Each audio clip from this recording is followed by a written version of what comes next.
a little bit. Let's give it a couple minutes. Let's see who joins. Please hit that like button and subscribe button. Today is World Art Day. I'm going to be asking some questions about Masonic art in particular. So I hope you guys will find me answer those questions, and I hope you guys are all doing well. As always, please take a moment, hit the like button, hit the subscribe button.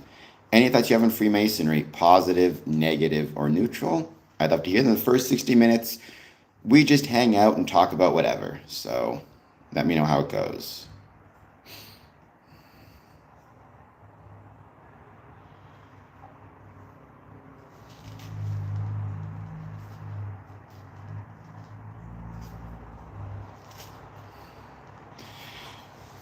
$2 super chat, you'll hear your stuff read out.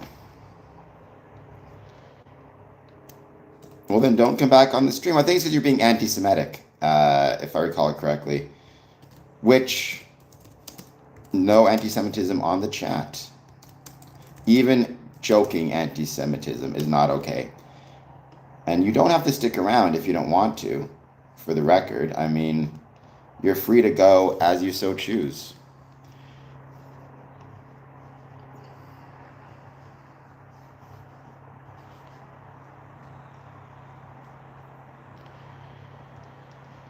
For the time being, we're going to wait. We're going to see who joins. Please take a moment, hit that like button and that subscribe button.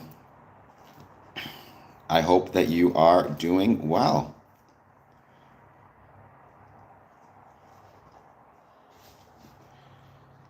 Well, no Holocaust denial on the channel either.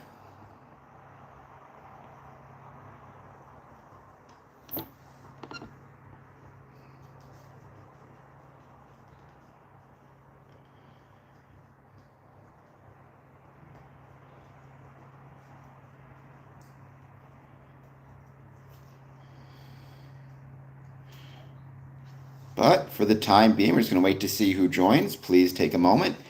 Hit that like button, hit that subscribe button. Any thoughts you guys have on Freemasonry, positive, negative, or neutral, I'd love to hear them.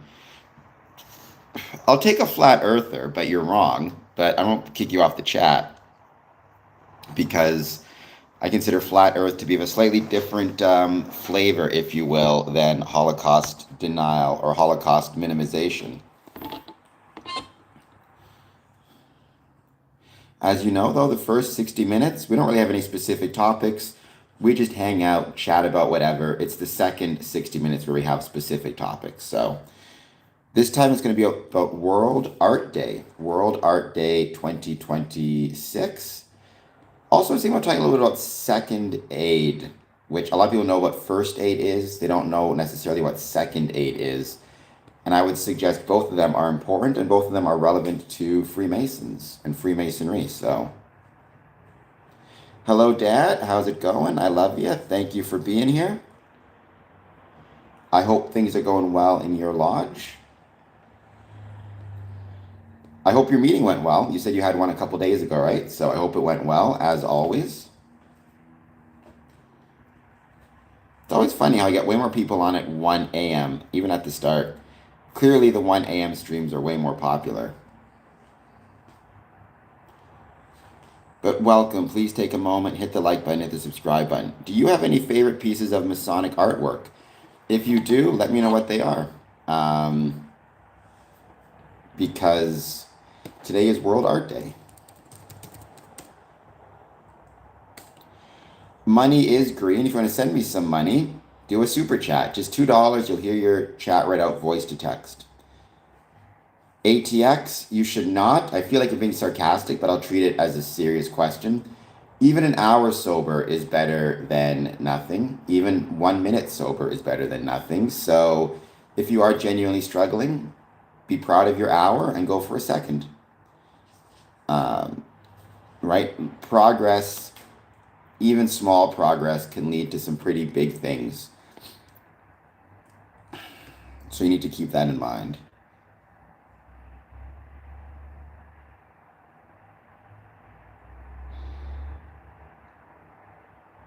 That's a great one. I agree with that one, NG Gaming. That's a great one. Hello, Kaleidoscope of Brilliance. Good to see you.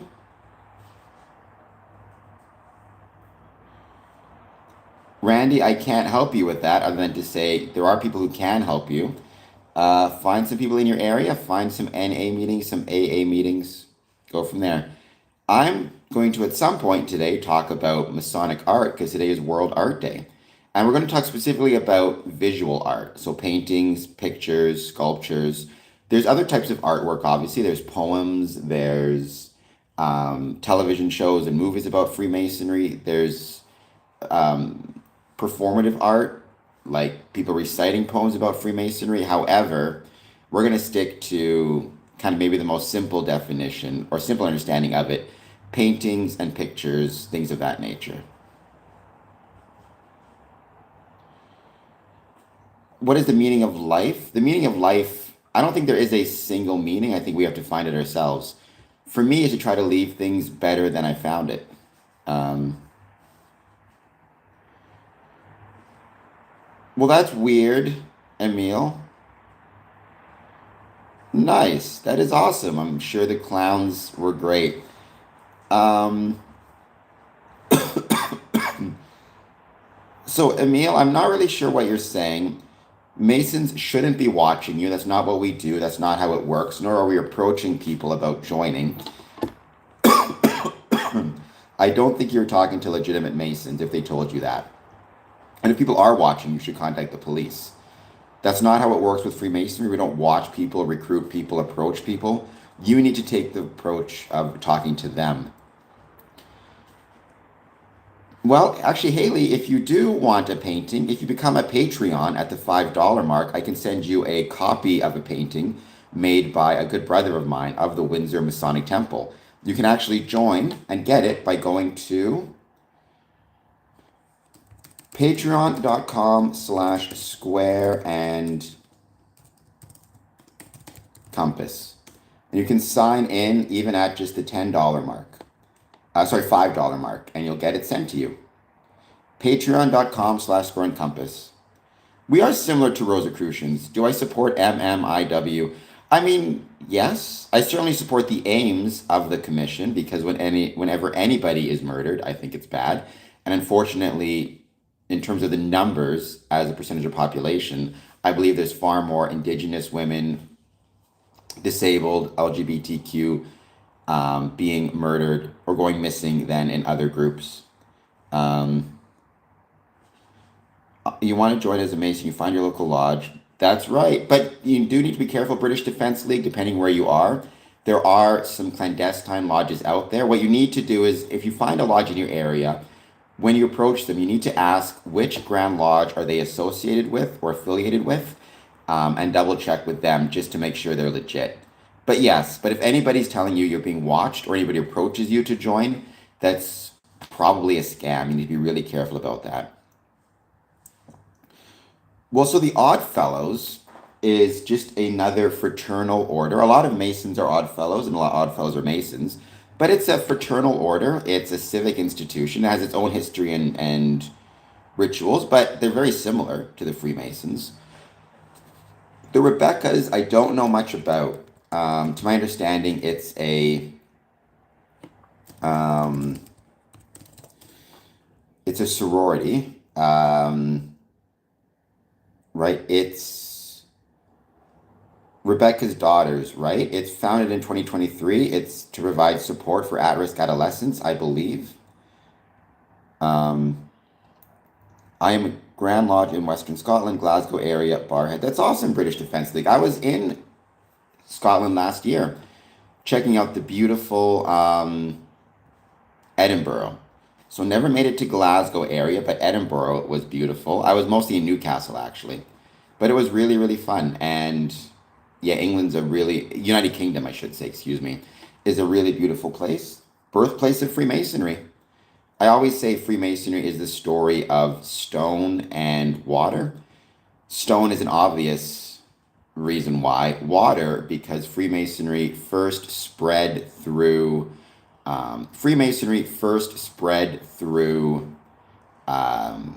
from England to the rest of the world. It required traveling on ships and boats and naval vessels in order to make it off the island of England. And in fact, that's why you see historically most Masonic lodges in new countries started in port towns or in port areas because that's where the ships docked. Hong Kong, Macau, Boston, Paris. Oh, I can't think of the name of it now. I forget the name of the first lodge formed outside of England, but it was in a port town. I'll think of it at some point.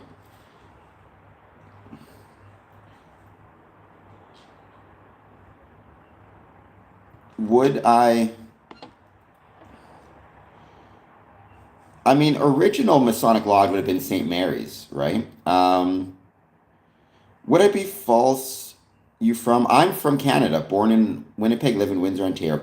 Would I be false in claiming that the Masonic Order is responsible for most engineering? Well, I mean, kaleidoscope of brilliance, that gets complicated. I mean, so when you're talking about engineering feats and let's say logical thinking, like geometric thinking, for example, or recognizing geometric patterns and principles. That's not the Freemasons, but you could argue that was stonemasons and stonemasonry. Certainly, a lot of evidence indicates that stonemasons historically were some of the most learned people in their communities, and they guarded this learning and passed it down to their apprentices because they knew that it was a trade secret. It was a way for them to get work, right?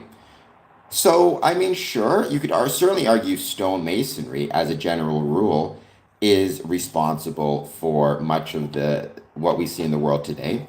Human evolution is a story of stone. Um,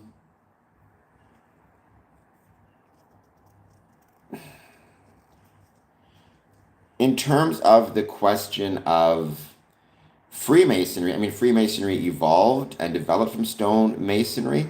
So, sure, I mean, I think it's fair to argue that there's kind of a connection between the two. But at the end of the day, we are a fraternity. We are a not even a fraternity because there's Order of Women Freemasons. We are a civic club and a civic group, more so than anything else, right? Um,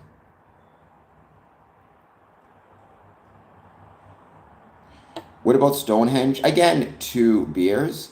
Two beer 50. Stonehenge, it's an example of ancient stonemasonry, right? It's an example of stone masonry, and it shows how high and how esteemed stone and stone structures were to human evolution and human development and human growth, human religion, timekeeping, right? Most people now think Stonehenge is a clock or a calendar. But again, that's stone masonry, not Freemasonry, right? Or not speculative masonry, if you prefer that term. Speculative to operative masonry. But again, I think we as speculative Freemasons should spend more time celebrating stone masonry and our stone Masonic ancestors. And I would count stone masonry going all the way back to the development of stone tools, what, 3 million years ago, I think? Well, you see what you want to see, Mike 756. One of my favorite quotes ever, and it still is boring people get bored. So if you are bored at Stonehenge, you're probably a boring person, in my humble opinion.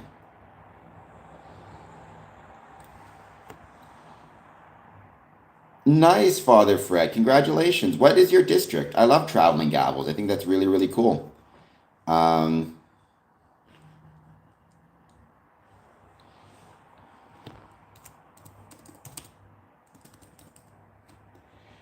I think traveling gaveling programs are great because they encourage visitation, which is really, really important.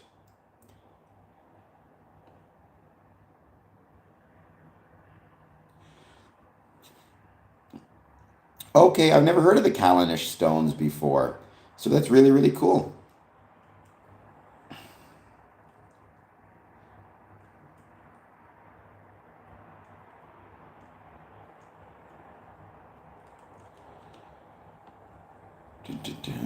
So inner engineering, not the modern religious kind. Well, I would say inner engineering is a good way to put it. Kaleidoscope, another way to put it might be, another way to put it might be metaphorical engineering, right? Or symbolic engineering. you're kind of building and engineering yourself in some ways, if that makes sense. Trying to build a better version of yourself, or maybe in other ways, a better version of the world around you. Um, which is not an easy thing to do. It's a fight that never ends. It's a fight that never stops. It's a fight that will drain you. But maybe you can at least leave the world knowing you left it a better place than you found it, um, which is not a bad thing on which you can rest your heart. It's not easy. I mean, a lot of people think being a Freemason is easy. It's easy if you are a member and never show up to lodge. Then it's incredibly easy. But if you actually want to put the work in, it can be very challenging and very hard. And whether it's worth it or not, I guess everybody has to decide for themselves.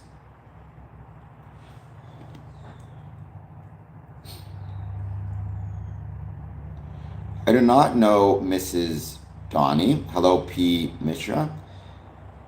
But I mean, you could also argue Kaleidoscope of Brilliance. Anything worth doing is by definition hard, right? If it's easy, is it worth it? Which I guess what could mean also then is the harder something is, the more worth it actually is, which is another argument as well.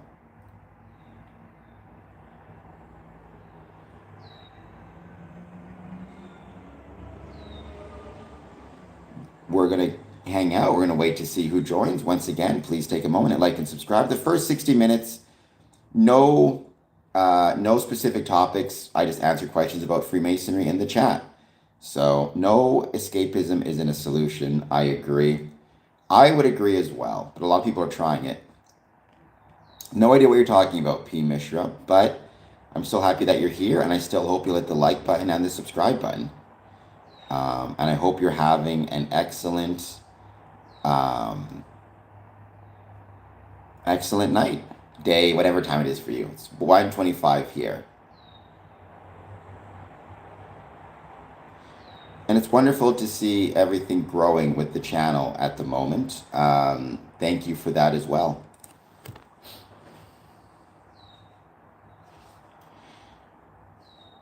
Where are you from? Canada. Born and raised in Winnipeg. Currently live in Windsor. I don't know if that's a good thing or a bad thing to remind you of an egg. Egghead, like I'm really smart? Or what is this egg of which you speak? And also, please hit like and subscribe. Let me know if you have any thoughts or questions about Freemasonry.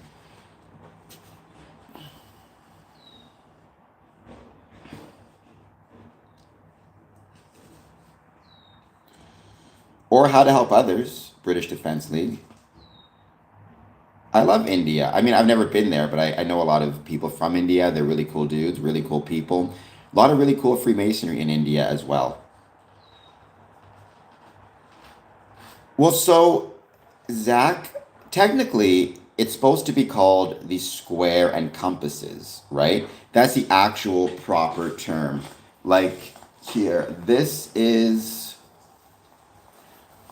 if I could get this up, this is the square here. This is the compasses, right? It's plural. A compass is actually directional, points north, east, south, and west. The reason I called this channel the Square and Compass and not Square and Compasses is because I wanted to make sure to differentiate myself and say, even though I speak and talk about Freemasonry, this is not an officially recognized Masonic channel. It's not within the compasses of any particular Grand Lodge. It's my own opinions, my own thoughts, my own ideas. So you could argue it's a single pointed compass in that it's my ideas exclusively, no one else's. Or I want to use a colloquial expression. But it's technically Square and Compasses, right? Not Square and Compass. It's my way of differentiating myself and making it clear this is not an official Masonic channel. This is my opinions and my thoughts and my ideas. Yeah, I've done many open door days at my lodge. I love to do them. I think it's awesome. I think they help out big time with Freemasonry and with promoting Freemasonry. Berlin, I've been well. How have you been? I am. I was born missing my legs. I was born missing both of my legs, but I don't mind. It's pretty great. I like who I am. Some people like me, some people don't. I like me, and I like me just the way I am. So I'm not worried about, having having legs or no legs. Honestly, if I could go back in time and they were to tell me you can be born with legs, I'd probably say no. Like, I like me just the way I be. So there's no need to apologize. No worries, Zach. I hope you'll hit the like button. I hope you'll hit the subscribe button. I hope you will let me know how you're doing and if you have any thoughts on Freemasonry. Positive, negative, or neutral, I'd love to hear them.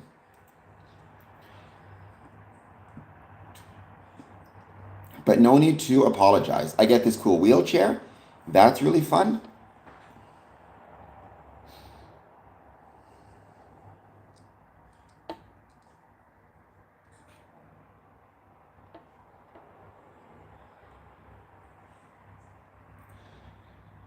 Nice. By the way, British Defense League, do you follow any of my stuff on any other channels, like any other of my social media stuff? Do you follow me on Instagram? If you want, I can share with you a few of my different channels, and if you want to check them out, I would be much, much appreciated, and I'd be grateful. What do Freemasons actually do? Oh, that's the question. I mean, what do you do with your friends when you go out on a Friday night, right? Ultimately, the reason Freemasonry developed and grew is out of a desire for companionship, friendship, and brotherhood. Everything after that, their development of rituals and symbols, public works, charity, open houses, it all evolved from that basic tenet and that basic principle. But, I mean, as a general rule, Freemasons have two types of meetings and events. We have our administrative meetings, where we work on all of the administrative tasks to necessary to maintain the order, and also necessary to plan for events. You can't plan a charity event. You can't give to charity if you don't know how much money is in the bank. To know how much money is in the bank, you need to first and foremost organize your events, organize your bank accounts, and let the brethren know how much they're working with, and set budgets, and check on budgets, and check if progress is being made, right? So you have to do all of that jazz. Then there's ceremonies and rituals, where we bring new people into the craft and help them advance through. Well, the ex-Freemason is full of baloney, light free. I've been a Mason for 20 years. It's not satanic. Private society is not a bad way to think of it. Absolutely. I mean, I'll check them out. I know a ton of these guys, though. When I say I know, not personally, but through their stuff on YouTube. Is there a... So if you want to check out material I wrote, Kaleidoscope, it's Medium. If you go to Medium, let me leave you the link. Let me know if you find it. That's the best place to find the stuff I've written about Freemasonry. But the best book, in my experience, about Freemasonry is Chris Hodap, Freemasonry for Dummies. It's a great book. And it does a really good job of explaining the basics of Freemasonry. But this is my stuff, medium.com/Adamson_Cameron. There's no upper tiers. It's so stupid. This whole upper tiers argument drives me crazy. Medium.com/@Adamson-Cameron. That is the best place to go for what I've written about Freemasonry. And also you can find an article where I share links to a ton of different online newsletters, online stories, online blogs that talk about Freemasonry and provide information about what's happening with Freemasonry. Thanks, Kaleidoscope. And make sure that if possible, you follow me on Medium. I'd really appreciate it.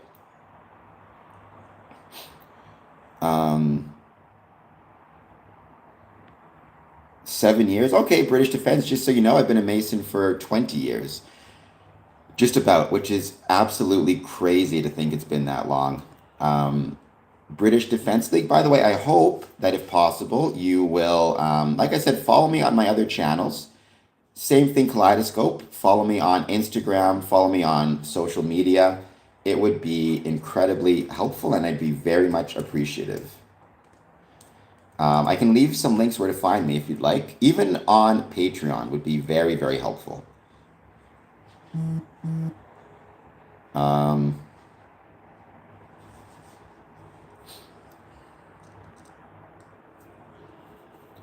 All right. Well, we're not going to have any of that nonsense.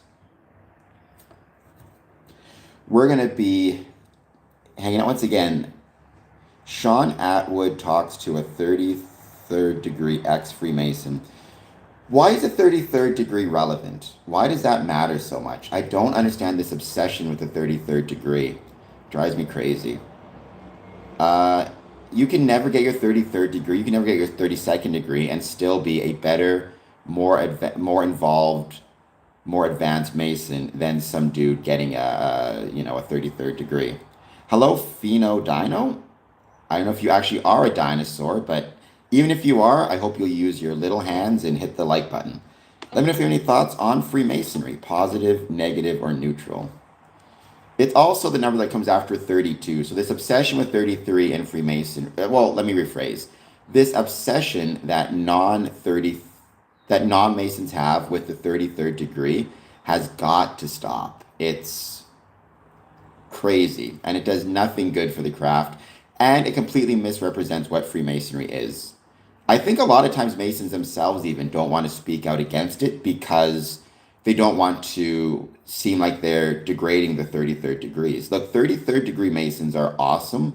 They're a valuable part of the craft, they're a valuable part of the Masonic family, but they are not some super powerful organization that controls things within Freemasonry. That's not how it works.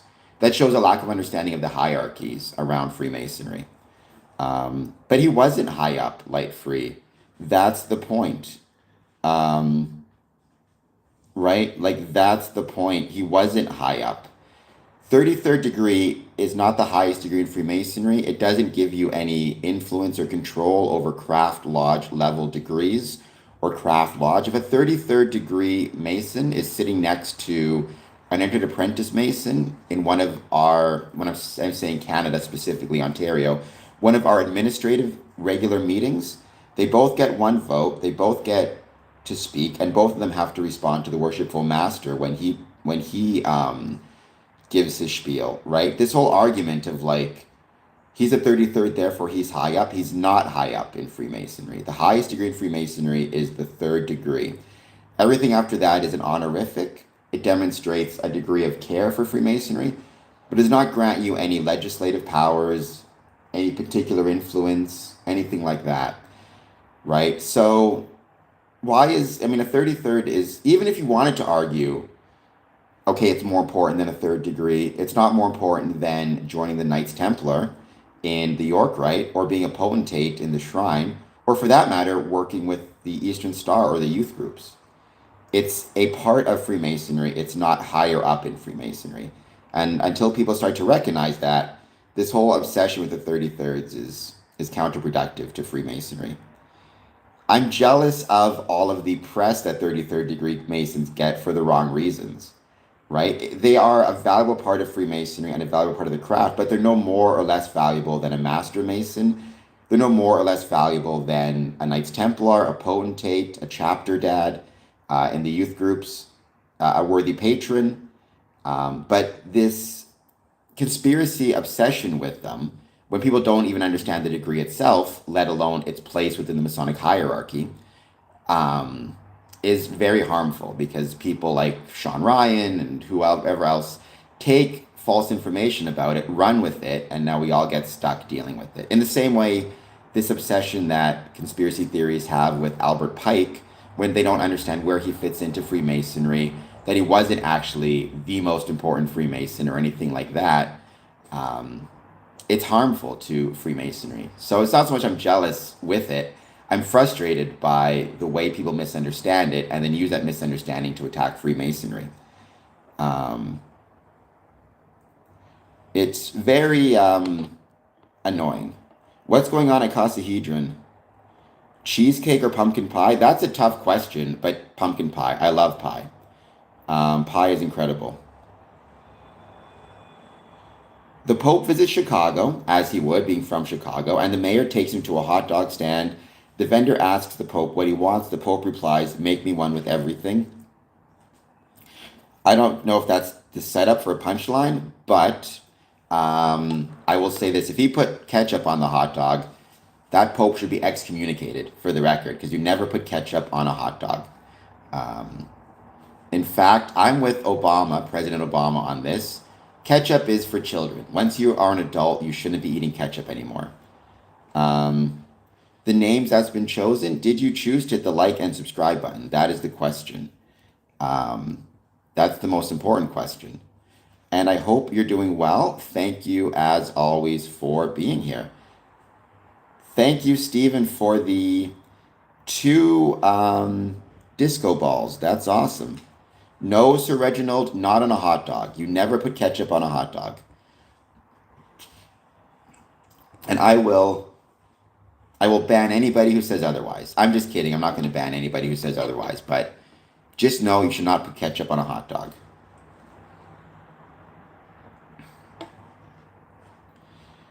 What degree of Freemasonry? I am a third degree Master Mason, the highest degree within Freemasonry. I am also I am also 18th degree Scottish Rite.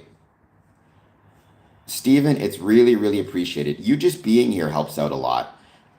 Hitting the like button helps out a lot. Sharing the stream with your friends, on social media, that helps out big time as well. So, well, President Obama was correct about that. I'm not going to get political. You can disagree with him on other things or whatever, but after the age of 8, ketchup is for children. We don't get superpowers in Freemasonry. I love fig anything. Fig jam is so good. I never tried fig mustard, but I bet you it'd be really good. No, um, we don't get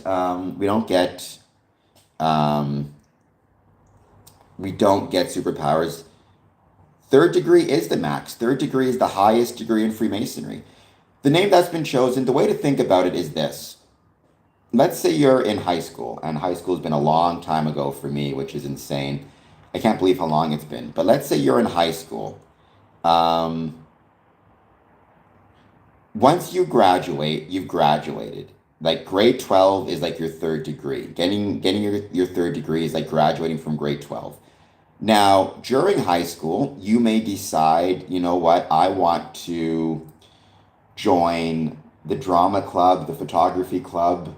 I want to join whatever it is. And you may become the president of the photography club or the president of the drama club, or you may get a special award for being on the yearbook committee. You may do all these different things while you're in high school. But it doesn't mean that you're more of a high school graduate than anybody else. Whether you were part of every club and every group and became president of every club, or whether you didn't join any clubs, you're still a graduate. You're at the highest level you can be. No different than Freemasonry. Your third degree, the highest degree. You may get honorifics or titles, but it doesn't make you more of a Mason or a higher level Mason than the third degree Mason. We do, Tyler Scott, and it's important that we try our best to preserve them as much as we possibly can. Because if we aren't, we're going to lose them. It's going to be a real shame. Um, I'm not sure what you mean by duality. I think so, I mean, every Mason will have his own philosophy. You can't really ask the question like, do Masons believe? Because every Mason has his own beliefs. Freemasonry is not a belief system. You could argue it's an ethical system. Typically, Masons would use the term morality. They'd say they describe it as a morality or moral system. I'm not a huge fan of that term. I prefer calling it a system of ethics. I think that's the better term. Oh my gosh, the oldest building we own? I have no idea. That'd be worth exploring. I can tell you the majority of buildings that we own date to the 1920s when Freemasonry experienced its boom period. Um, Sir Reginald, I wouldn't doubt it. And many times the oldest Masonic buildings are no longer owned by us, but were sold. But if we're lucky, they maintain the Masonic, symbolism on the buildings. Like you see that very often, there'll be a building that has a square and compasses on it, that has a Masonic building symbol on it of some sort, the square and compasses. It's called the Masonic, but it's no longer owned by the Freemasons, which is a real shame when that happens. Because Freemasonry, our buildings are such a valuable part of our heritage and our history. And not just our heritage and our history, but also the heritage and history of the communities in which they're located. Our buildings are very often the one of, if not the key architectural, cultural, historical hub in communities. I think that's true for Windsor. personally. I think that's true for Detroit. I think that's true for Chicago, New York, Bay City, around the world. So Jay-Z and Beyonce are not Freemasons. Um, so what does the free mean in Freemasonry? Asks Noodle Knocker. There's two possibilities as to what the free means in Freemason. It's probably a little bit of both. The first is it meant freedom of movement or freedom to travel, right? Back in the day, I'm talking about the Middle Ages, you became a stonemason with the purpose of work, and you would hope to progress to such a point where you were free to move from job site to job site without a supervisor because you were trained well enough, and you were free to travel from job site to job site, and apply for your wages. When you started training for your work, you were not a Freemason. You had to stay under one particular job site with one particular master who watched your work. But at a certain point, he would say, okay, you've proven your skill and proven your ability. You are now free to travel wherever you want to find work, whether it be in North America, well, not North America, whether it be in England, France, the Middle East, whatever it might be. So it's about freedom of movement. The other free refers to a type of stone called freestone, which was a type of stone that exclusively skilled stonemasons could work with.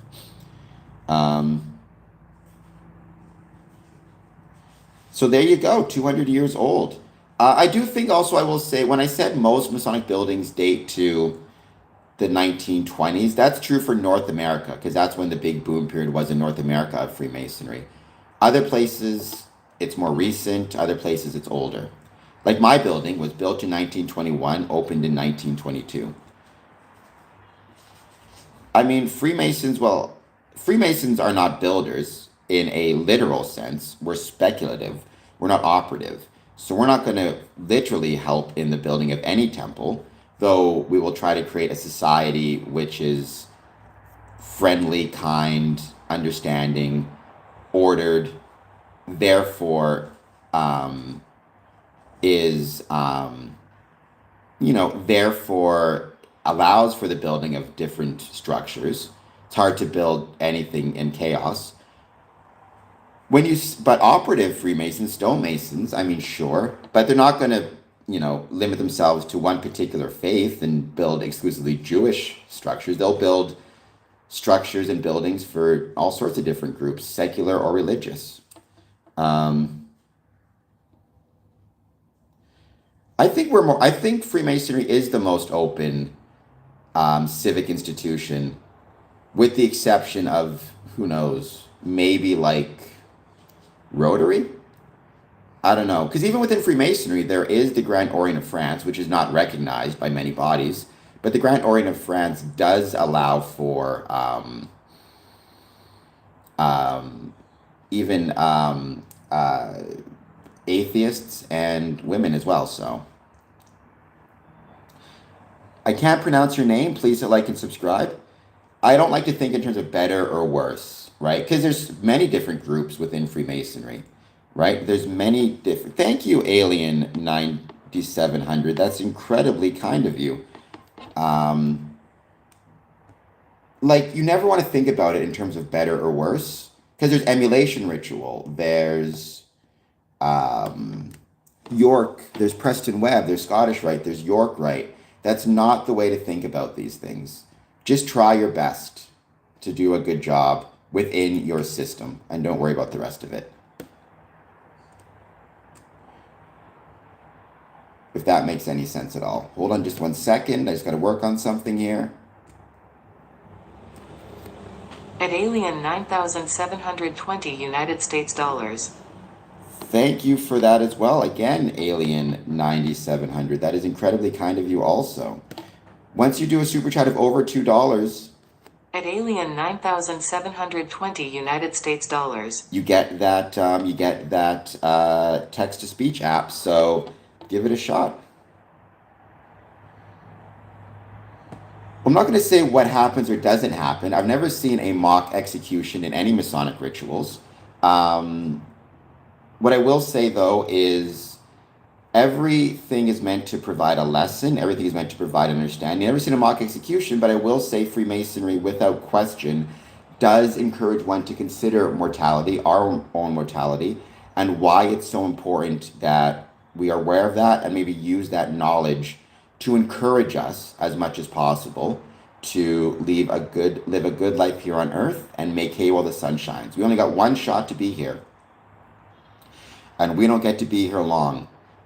So we should be respectful of that fact. But it's very kind of you. I greet you well. Well, thank you. Just a joke. Thank you for being here. That's truly kind of you, Alien 9700. I don't think I'm woke. I actually was conservative for many years, but I think I try to be kind. If that's woke, then so be it. Skull and Bones is a separate organization from Freemasonry. It's something I know very little about. To my knowledge, they're primarily a fraternity. I think out of Yale, right? I feel the same way. I'm 42. I've probably got about 30 years left, maybe 40 at most. I'd like to think though that whenever it is that I leave this earth, I can look back and say I left it better than I found it. Whether I did or not, I don't know if anybody can know for sure. I think that's one of those things where all we can do is try our best. And I suppose if there is an afterlife, which I like to think there is, but I suppose if there is an afterlife, maybe I guess we'll find out then.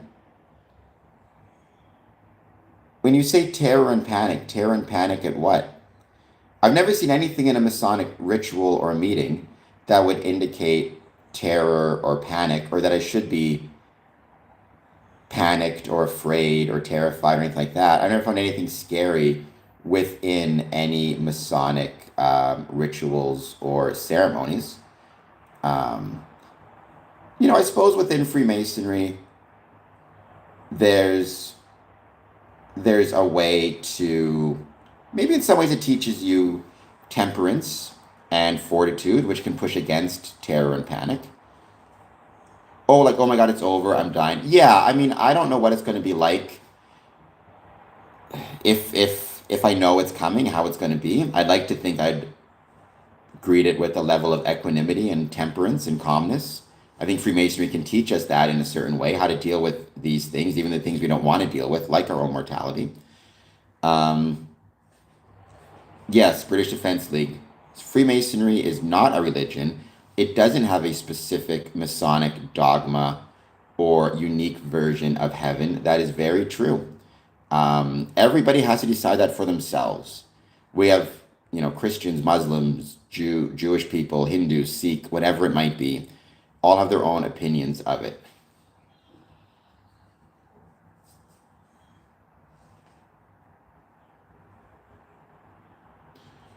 Well, we have one shift here on Earth. There's no question about that. I mean, I guess unless you believe in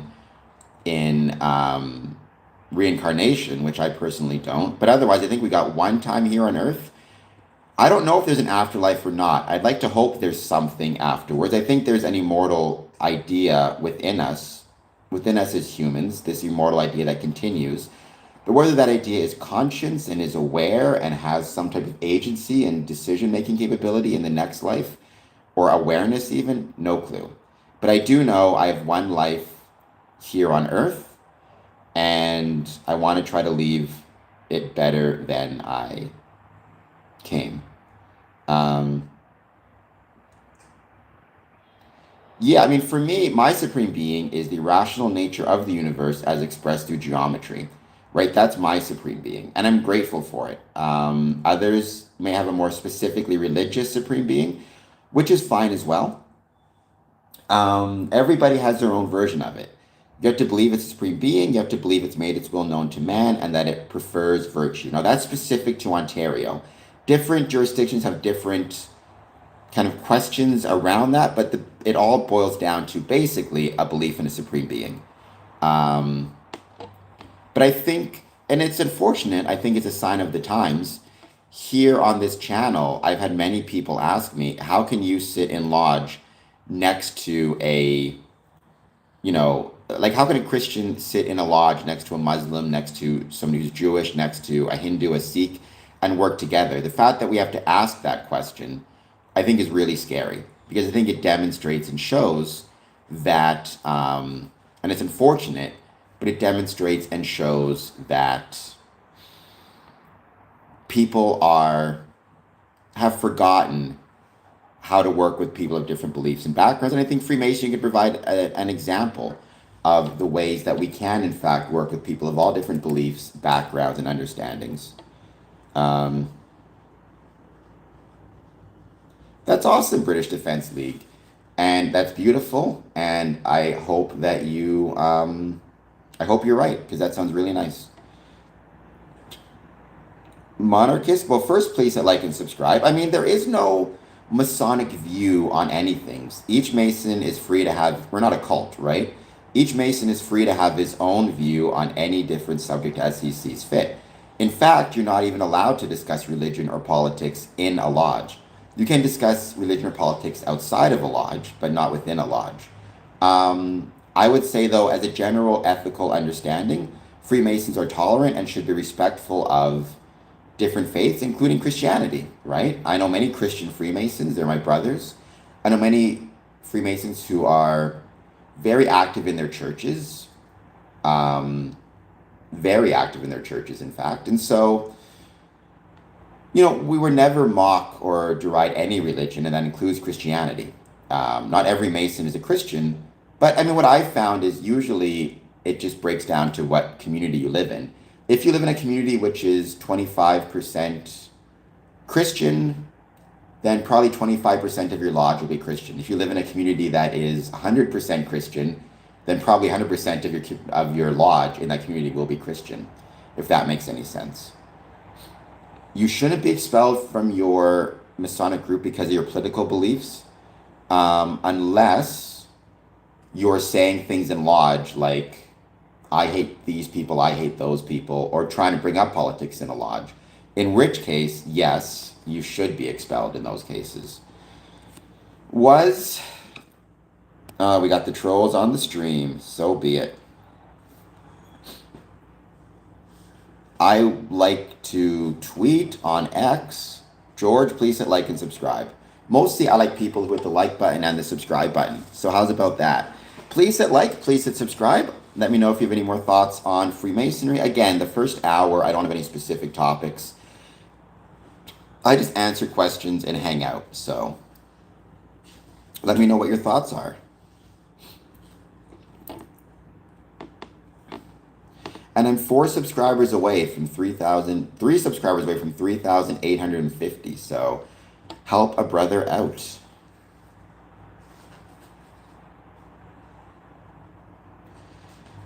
The number one question I get asked the most is, what degree am I?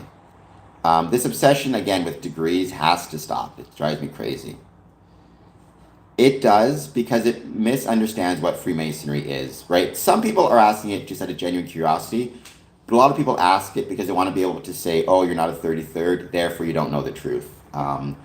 Shows a complete misunderstanding of what Freemasonry is. I consider myself agnostic. Ooh, that's a good question. I don't know about the history of Masons in the Balkans and Greece. I'll have to look into that. But thank you for asking me that question, because I don't know. Elizabeth Conley, I think probably agnosticism is a very healthy approach, not just to spiritual questions, but to life in general. We don't always know what the answer is, and assuming we know could get us into more trouble. Is this a sober show? I'm sober. I don't drink. Never done any drugs. Ezio, I don't know what that means, Noodle. I'll check it out. Sounds like it'd be a lot of fun. Civilization games. I will check it out for sure.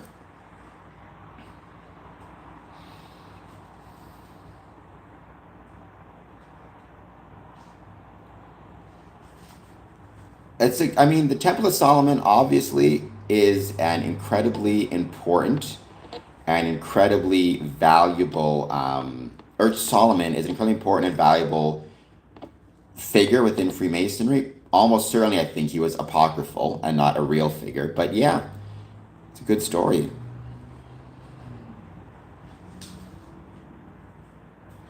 Well, some Christians, scam busters, may think that, which would itself be a scam. I know many Christians who don't. I know many Christians who are Freemasons. It's just wrong information, false information being spread on social media. Um, oh, I don't know who he is, but I am a sober version of almost everybody because I've never drank or done drugs outside of medications as prescribed and caffeine. I got my coffee here with me right now.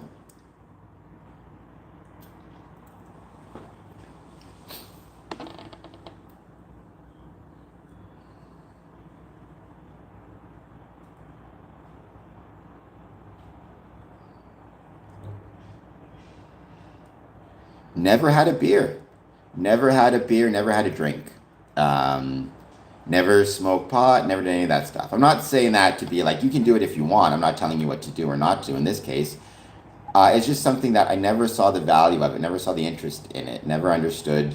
It was just, it seemed like a super expensive way for people to be sad, right? So I never really got why people would do it. Or a really expensive way to have a massive headache the next morning. Whereas I would go out to the bar, have some pop, have some soda pop. Usually, and this is not as much anymore, but back in the day, at bars, you have to pay for the first pop, but then it was like free refills on non-alcoholic drinks. So like, I'm spending $5, um, and then I get to go home, feel good, wake up the next morning, feel good. All my friends are spending insane amounts of money, wake up the next morning hungover and throwing up. It seems very much like I never understood why. I never understood why. Why would you bring 20 different outfits? I don't get what that means. I can't imagine bringing 20 different outfits anywhere, church or otherwise. That seems crazy. Once again, I hope everybody is doing well. Please take a moment, hit that like button, hit that subscribe button. Thank you so much for being here. Any thoughts you have on Freemasonry, positive, negative, or neutral, I'd love to hear them.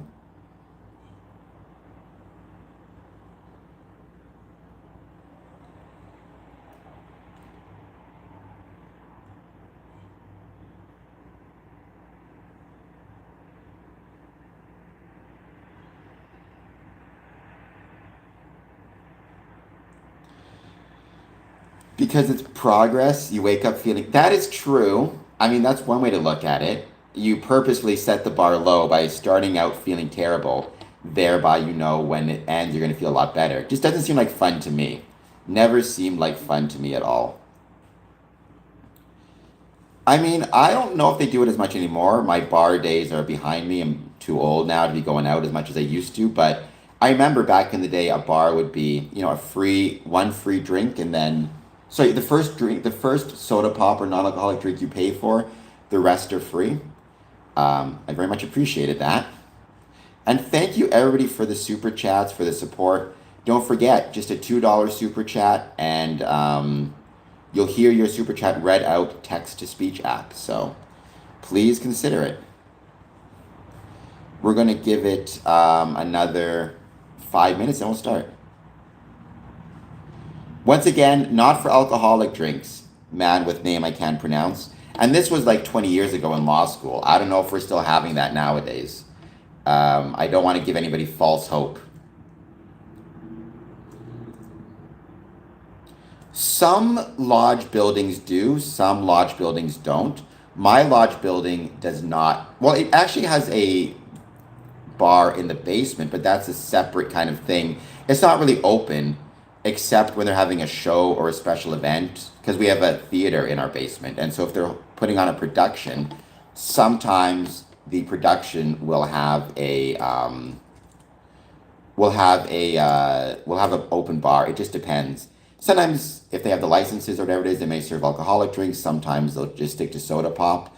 It just depends. But it's not like a public thing, right? Or not. It's not like for Masons to hang out in afterwards. I do know some, like, they just opened up the Acacia Room in Detroit, which is really, really cool. I thought that was awesome to see. If you've ever been to the Detroit Masonic Temple, it's the biggest Masonic temple in the world. And they just opened up about, I think it was about 7, 8 months ago, maybe a year ago, the Acacia Room, which is like a bar for Masons to hang out in after meetings. Hello from Wyoming. Hello from Canada. Hello, Thomas. Thank you for being here. Kid Me, welcome. I would love to do that. By the way, British Defense League, again, I don't know if you answered the question before. If you did and I missed it, I'm sorry.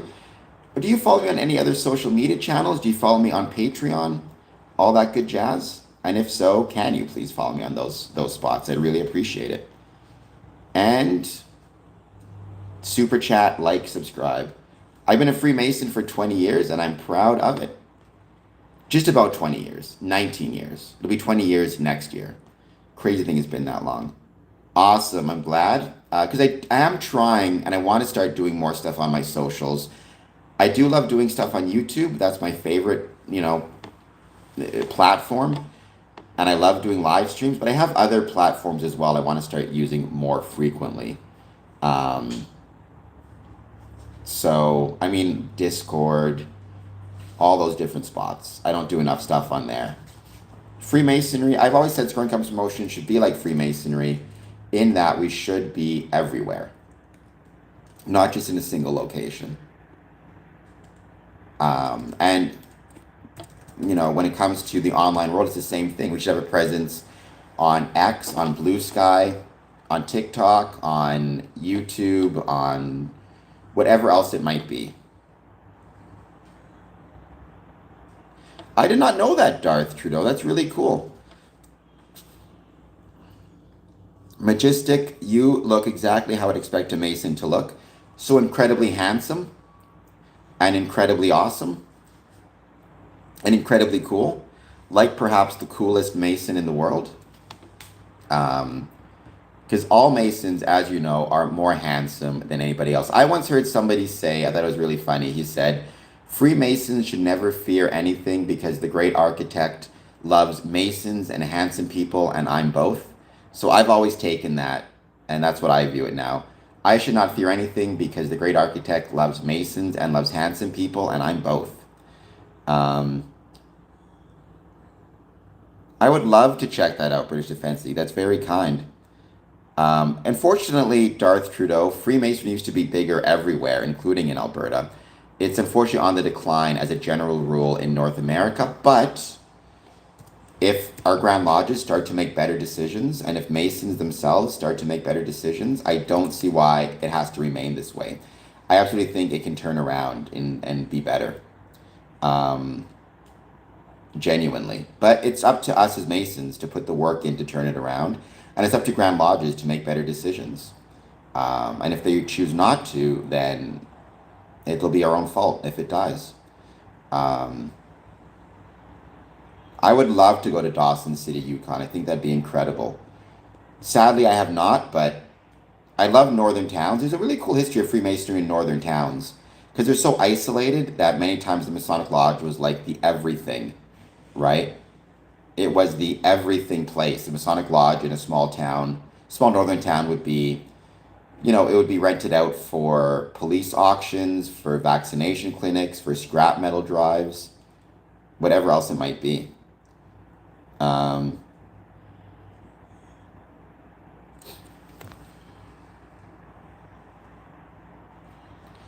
Why is it kind of redundant? As a concerned world citizen. I was born and raised in Winnipeg, currently live in Windsor.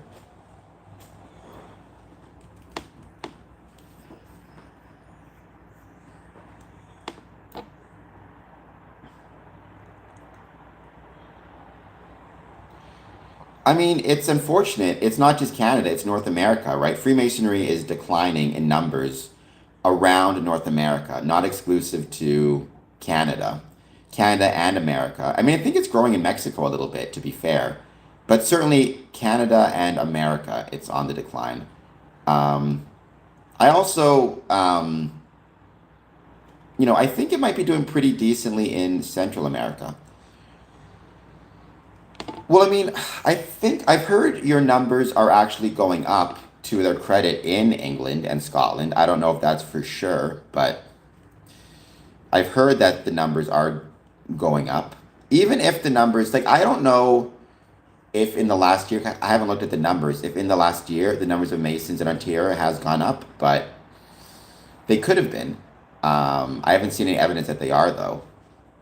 And certainly, even if the numbers are going up, the number of lodges are dropping, which means the extent to which more and more people are joining, it's being concentrated in fewer and fewer numbers of lodges. I don't know. I think people are doing all right in Ottawa. I love Ottawa, actually.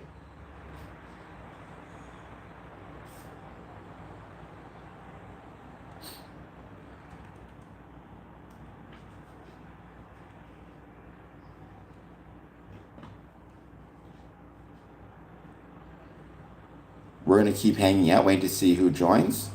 Please, as always, take a moment, hit that like button and that subscribe button. I didn't ban you, but I did put you in timeout. There'll be no Holocaust denial or Holocaust, what's the word? Mitigation on this channel, that's for sure.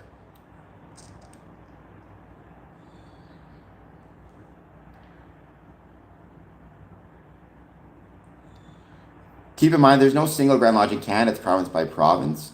I mean, I don't necessarily disagree with that, for the record, but I think a lot of people are struggling in Grand Lodges around the world. Hello, Jeremy. How's it going? Thank you for being here. I hope you're doing well. I hope you're having an excellent day. Thank you for being here. Please take a moment, hit like, hit subscribe. I would be grateful. All right. Well, now,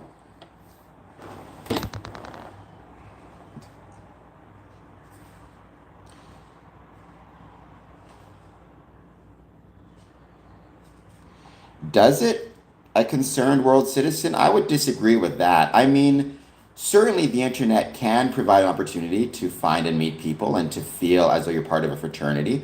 However, I would highly question the extent to which Freemasonry, to the extent to which the internet can truly satisfy that desire for human connection. I think you need in person. Look, virtual connection is a great thing and can be wonderful, but I don't think it can replace IRL. I think it can augment and encourage and help help create better systems of IRL connection, but that's not to say it's actually the same as saying it's you still need in real life communication, in real life connection. You need brotherhood beyond the internet. How long does it take to join a lodge? It depends on how busy the lodge is and how much work they have. Like, if heavens, would be wonderful, you have a Masonic lodge that has 30 applicants all expressing an interest in joining, then it might be a little while before you get in. If you have a lodge that doesn't have anybody interested in joining and they're trying to get new people, it can be relatively quickly. It really just depends on the lodge itself. But I would say, 3 months to 6 months is usually pretty fair. The other thing to keep in mind, right, is Grand Lodges are really encouraging lodges themselves to take their time to give people, to take their time and to give people a chance and an opportunity to get to know the lodge and for the lodge to get to know the people. I remember even 20 years ago when I first joined, it was very common you put an application in on Monday, you have your sponsors by Tuesday, and you're a Mason in like 8 weeks. Now they're really saying, take more time, get to know them better. Even before you give them an application to fill out, just take the time to get to know them, talk to them, and then give them an application, right? Which I think makes sense. That's awesome. Freemasonry has always been interesting to me too, hence why I do this. Please hit like and subscribe. I mean, we could use more people joining the lodge, but honestly, that's not my biggest concern. It's not about the people joining the lodge. It's about the people we have taking part in the lodge. That's the biggest issue that we have right now. We have enough membership to create a really wonderful, excellent, beautiful organization. However, unless we are willing to put the work in, that's where the problems start, because it just puts more and more work on fewer and fewer people, burns us out. That is very true, British Defense League. I don't have any legs. I can't do backflips, but I can do push-ups. You're not wrong, a concerned network, and that does concern me quite a bit. I think the world is a worse place when civic institutions are on the decline. And I'm trying my best to solve it. I don't know if I'm going to be able to or not, but I do my best. This channel is my effort, my desire to take my passion for Freemasonry and turn it into a profession. So every super chat, every like, every subscribe, every share, that stuff helps out big time, believe me. Freemasonry already put a lodge on the moon one day. It's called Tranquility Lodge 2000. I'm a member of it. It can't officially meet on the moon for obvious reasons. It's a bit too hard to get there and too expensive. And Freemasons don't have rocket ships hiding in our buildings, despite what people may say. But maybe one day. Right now, it meets in Texas. There's a really cool history to Tranquility Lodge 2000, which I've talked about in the past on this stream. I'd like to talk about it again at some point. But I do love Tranquility Lodge 2000. I think it's really cool.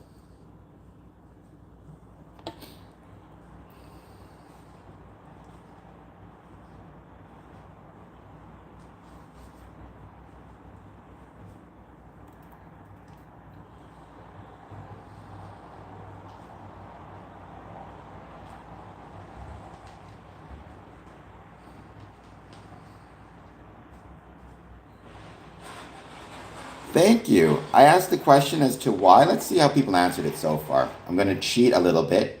We'll make this open book. Give me 1 second.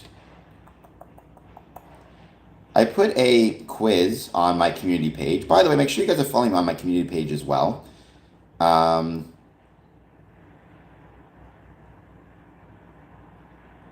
Let's see if I can find it. Here it is. I asked the question. We've talked a lot about the importance of physical fitness, health on this channel, posted clips and live streams of working out. Why do we encourage Freemasons to be physically fit and healthy? Answer A, health allows for greater contribution to one's lodge, family, and community. Being healthy sets a good example for the community. Health through social lodge connection ties into being healthy through exercise. Or D, all of the above. We've had 5 people answer it. All 5 have got it correct so far. Yes, I got a big forehead. Please hit like and subscribe. I've grown to accept I have a big forehead. What can I say?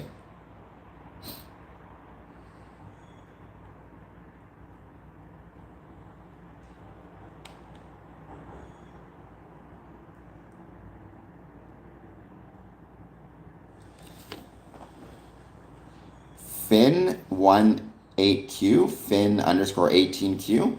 Sure. Thank you for being here, Finn18Q. I hope you'll hit the like button. I hope you'll hit the subscribe button. I guess they weren't they were front rolls. I did do that, yeah. Which, by the way, if you want to be a professional wrestler or train in professional wrestling, which I do, you gotta be good at flipping. You gotta be good at flipping. So, absolutely.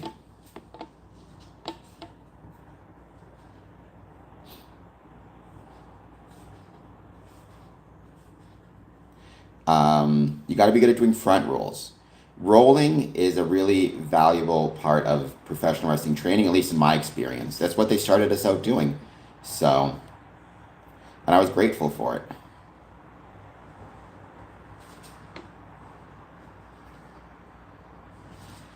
Kolb, that sounds terrifying. Are you an actual jouster? Like, do you do it at...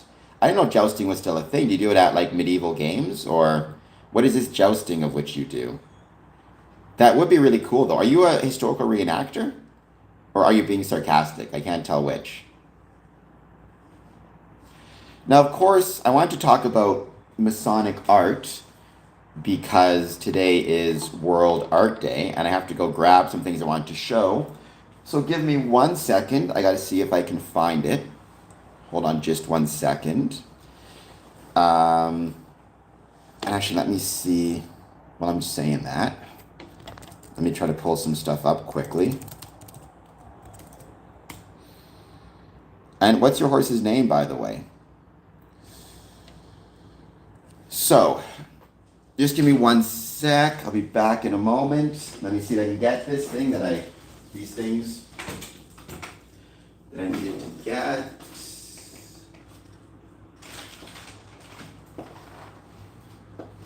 Of course, I don't know where they went.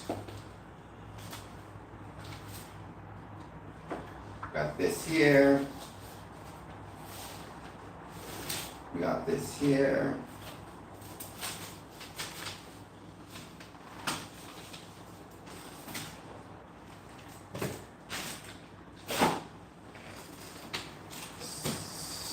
So,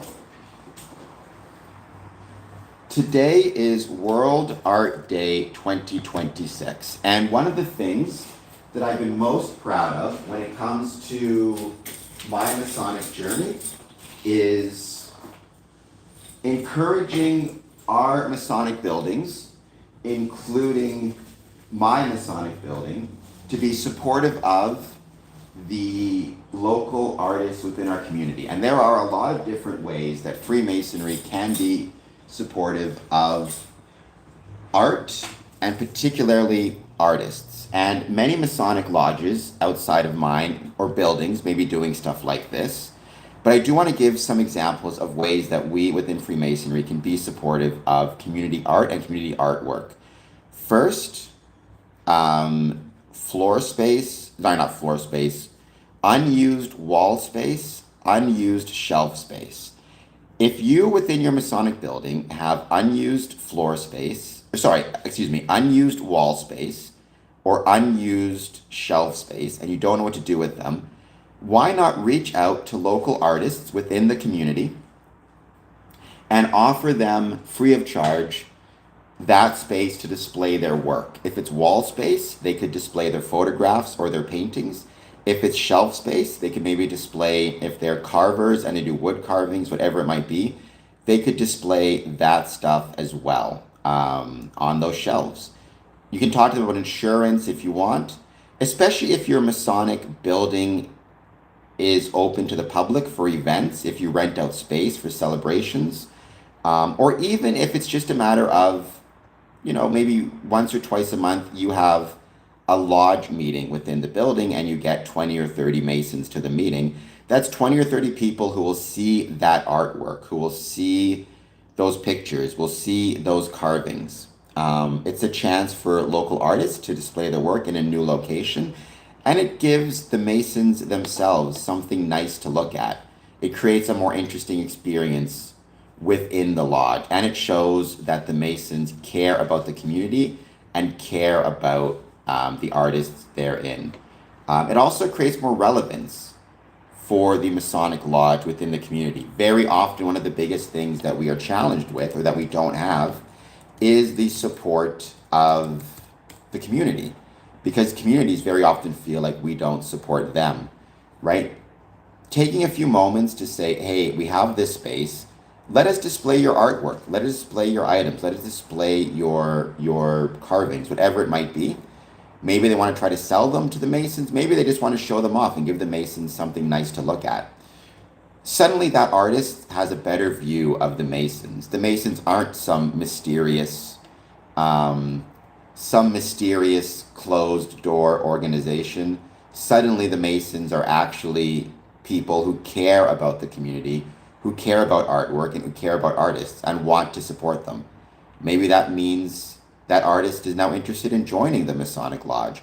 Or he might not be interested in joining himself, but he'll tell his friends, those Masons are actually pretty good dudes, those Masons are pretty cool people, and those Masons, let me display my artwork. Suddenly, maybe other people, those friends, want to join Freemasonry. Also, one of the things I think is so incredible about my Masonic building, Detroit as well, others, is if we do have floor space, especially if it's big enough, or is designed for that, support of the performing arts, whether it be musicians, theater productions, stand-up comedy, whatever it might be. The Windsor Masonic Temple has done dozens of plays and productions over the last couple of years in its ballroom, and they've all been incredible and they've all been beautiful. Detroit Masonic Temple, Bob Dylan. Oh my gosh, let me see the productions that are going on right now. Professional wrestling, which is a type of art form, by the way, and is a type of art. Professional wrestling has been there. Let's see. I want to just find the calendar. Becky Robinson, Flow Tree, The Bridal Show, Josiah Queen, Disclosure, Mac DeMarco, Joe Jackson. And you'll notice the Masonic Temple, their space is called the Masonic Jack White Theater. Jack White, famously from the White Stripes. Why is it called the Jack White Theater? Because Jack White donated a ton of money to the Masonic Temple a few years ago, because when he was growing up, it provided a artistic venue for him to perform, for him to practice, for him to get big.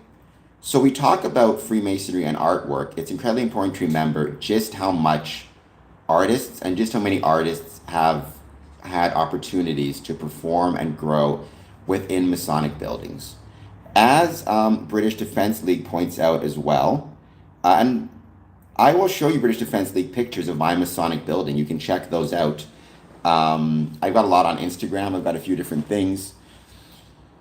There are a ton of both historical and modern examples of Masonic art. One of my absolute favorites is Very Brother Jason Deirdre painted this for me.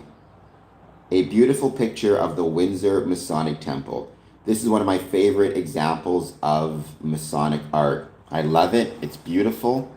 It makes me happy.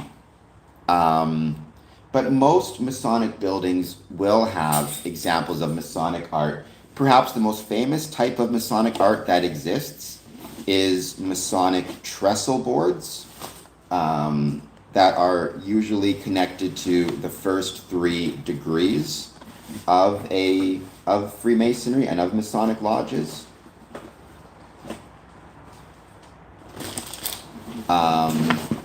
You have portraits of famous Masons hanging up, and that artwork can be displayed without a doubt and without a question within Masonic lodges, right? And maybe when you do open houses, doors open events, yes, it is. It's absolutely beautiful. I mean, keep in mind, British Defence League, I'm not one who can speak. I don't speak on behalf of any Masonic building or any Masonic lodge or any Masonic Grand Lodge. I speak on myself and my concerns with the declining membership in North America. I've talked about why I think that's happening on a previous stream. I'm not, well, I guess it was a criticism of Grand Lodges, and it is meant to be a criticism of Grand Lodges, but I'm just one guy giving my opinion, British Defence League. And it's not up to other Grand Lodges to tell any Grand Lodge what to do. Masons can criticize. Grand Lodges, it's one of those things, right? But I've given my opinion many times. If you were to join my Patreon, you actually get some Masonic artwork. You will get a copy of this painting here, this beautiful card.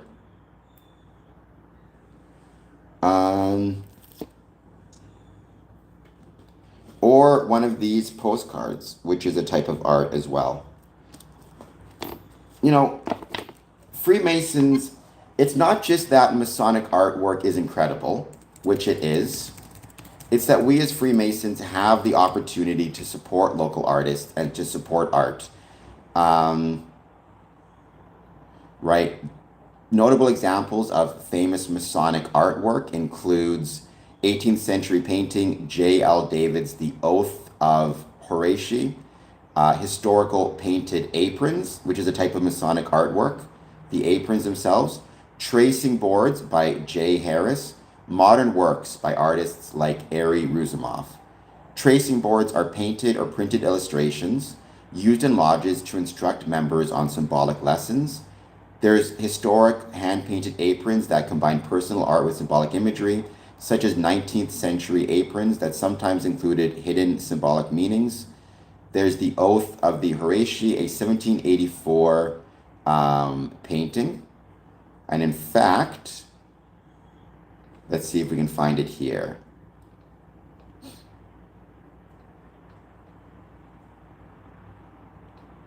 If it could pop up, I will share this picture in just one moment. There's nothing to expose. I'm talking about Freemasonry and the way we can support artwork. So, you know, you can take that for whatever it's worth. I'm trying to find the example of it here.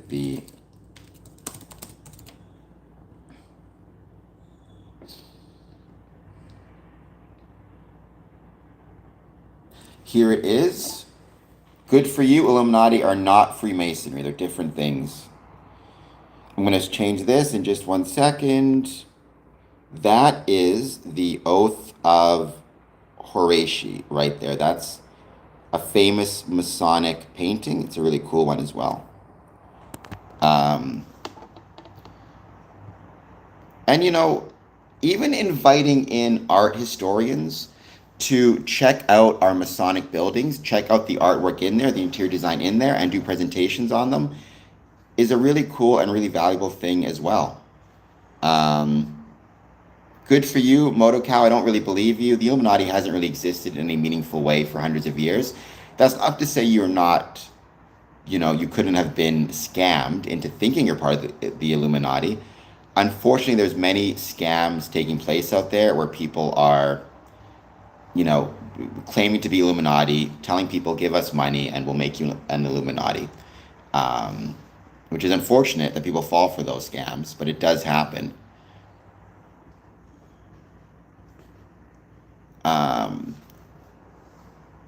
But once again, some of these Masonic artwork that you see is incredible.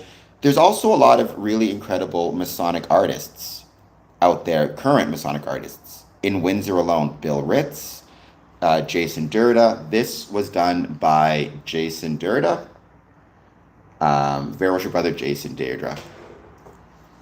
So I guess what I want to go back to and just say this again is there's many examples of Masonic art that we should be celebrating. Our tracing boards, our historical aprons, the Oath of Horatii is a famous one, portraits of George Washington. But it is also incumbent upon us as Freemasons to support our local artists and local artwork. That includes providing wall space and shelf space that's not being used to allow local artists to display their work and display their paintings or their other types of art, using our floor space to provide, it could be, amongst other things, production spaces, production facilities, plays, concerts, special events. If you don't have the space itself for a production, but maybe a theater group is looking for a space to have rehearsals or auditions, maybe our buildings can be used for that. There are dozens of ways that we within Freemasonry can support local art and local artwork. And I'm proud of the ones we've done in Windsor.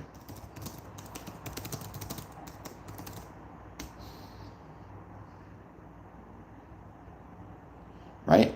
As Google says, Freemasons can support local artists and artwork by leveraging their community presence, lodge resources, and charitable focus. Right? You can commission local artwork, commission local artists to create portraits, murals, or custom furniture. You can utilize local talents. Members can hire local photographers, graphic designers, or musicians for lodge events, officer portraits, and promotional materials. Host art exhibitions. Actually open up your space and let artists display their work within the building. Support specialized skills. Support artisans involved in restoring or creating traditional crafts such as custom glasswork, metalwork, or textiles. Partner with local groups. Work with other local civic and arts organizations on special projects. display Masonic art education. All of that stuff is things that Freemasons can and should do. Yeah, but you got to be really careful with those expressions. British Defense League, that's not the best way to do it. Rely on a dues card and ask what their Grand Lodge is. That's the best thing to do. You can't really worry about anything else because, unfortunately, some of that stuff is online. That's not really helpful all the time. People can find that stuff out. And also, they could know that stuff but have been suspended from Freemasonry, right? You need to keep that in mind as well. None of them. Freemasonry is not the Illuminati. There is no Masonic specialization within the Illuminati, despite what people may think. So, and one more time, if you do join my Patreon at even $5 a month in honor of $5 American a month in honor of National or World Art Day, you'll get one of these. Or one of these. Special letter, special correspondence. I like to think that Freemasons have no enemies, but yeah, without a doubt, the Freemasons and the Illuminati, they're separate groups, they're separate organizations. They're not the same. It's funny. Yesterday or 2 days ago, I was talking about the value of attendance and why it matters so much in Freemasonry. Ontario plans to tie high school attendance to final grades. I love that. Presence matters. Attendance matters. Showing up matters. So good for Ontario high schools. Maybe there'll be a lesson for Masons in the future. I don't care how good you are at your ritual. I don't care how perfect you are at your ritual. If you are refusing to show up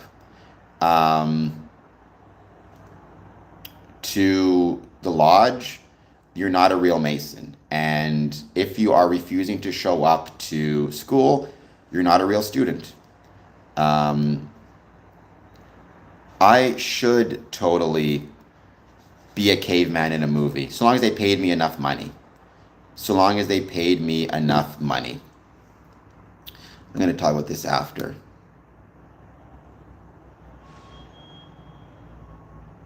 All right, we are going to be... Now, I mean, I should go back and say, if you're not showing up to lodge, you know, you could argue you're just doing what lodges allow you to do or what Grand Lodges allow you to do. So it's not really your fault. It's the fault of the Grand Lodge for not caring enough to require it or to enforce it, which I do believe is true, by the way. You care about what you enforce. You care about what you set standards for. If you refuse to set standards, you don't care. So I'm a big believer in that.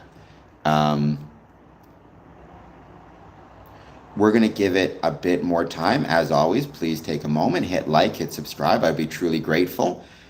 I also want to talk about second aid, right? What is second aid? We all know what first aid is. Somebody has a heart attack. Do you know CPR? Someone's having a seizure. Do you know what to do? Someone's having an acute emergency. Do you know what to do? Obviously, call 911. But do you have up-to-date standard first aid training to know what to do? That is specialized, that is immediate care. Do you know what to do? Second aid refers to specialized, advanced, or follow-up support beyond basic immediate care. That's a really important thing. That's a good question, JIY. I would think it's because you care about the title more than you care about the title more than the organization. You like the title of being called a Mason more than you care about actually being a Freemason.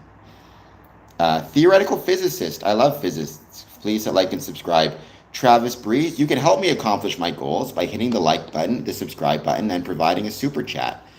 I've talked a lot about how we as Freemasons need to have first aid training, and I do believe that to be the case. I absolutely think we need to have first aid. I think within a lodge, at least the worshipful master, senior warden, junior warden, secretary, or treasurer, I think at least half of those should themselves have first aid training, without a question. However, I also think within that context, psychological first aid training is equally important because we need to be able to follow up if there is some type of emergency. That includes disaster kits. Yesterday, while I was streaming, we got a shelter in place emergency note from on my phone. Let's imagine we got a shelter in place emergency alert on phones during a Masonic Lodge meeting. Do we have tools and kits to actually be able to shelter in place? For example, do we have flashlights and emergency lighting? Do we have fully charged phones or chargers? So if we need to call somebody, we can charge our phones. Do we have an emergency plan? Do we have a list of names and numbers to contact? Do we have potentially spare food and extra water if we need it? It seems like a little thing, but again, we're in a Masonic Lodge meeting. We are told to shelter in place. We can't leave the building. Do we have the tools to survive, let's say, 72 hours in such a case? Do we have a second aid kit for advanced trauma? We may have a basic first aid kit. Do we have potentially tourniquets, chest seals, things like that? And do we have psychological support? Someone has suffered, let's say there's a traumatic event that happens during a lodge meeting, like, heaven forbid, knock on wood, somebody suffers a heart attack, somebody suffers a stroke. That's going to be psychologically harmful or traumatic to the people in the room at the time who have to see it, right? Even after you've dealt with the immediate impact of the person having the first aid kit, of the person having the heart attack, do we have any psychological first aid training to talk to people about, okay, how are you feeling? What did that go through? Did it scare you? Did you have a heart attack? Maybe your dad had a heart attack and it brought up a lot of emotions for you. How can you best deal with those things? Right? And that's a really tough thing to deal with and to know how to deal with. But I think psychological first aid is very valuable for that. Heaven forbid, let's say you have a brother, he suffered a house fire. Maybe, he got out okay and the emergency crews are on there to deal with any injuries from the fire, but then the psychological impact of losing your home, losing your belongings.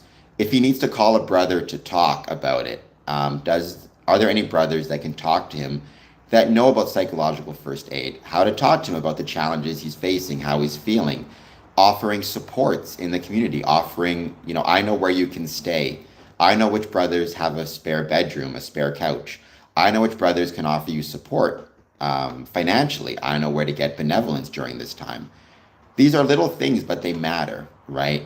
There's the immediate crisis and there's the psychological effects of it afterwards. Again, ask the question, does your building have a disaster kit if you need to shelter in place?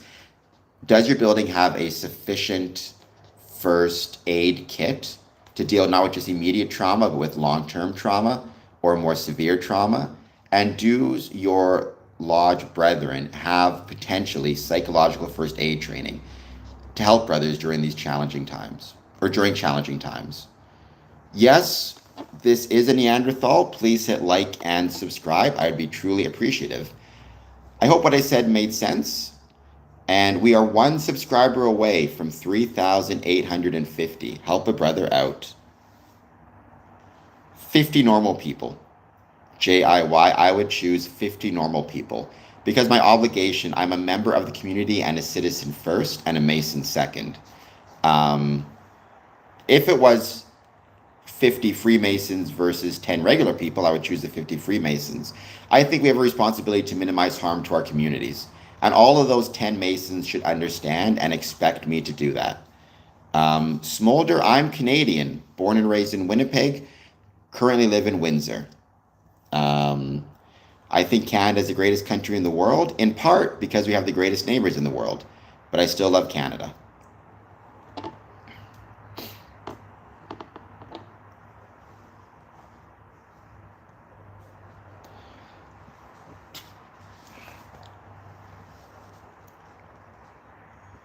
We're going to keep hanging out, wait to see who joins. As always, please hit like and subscribe.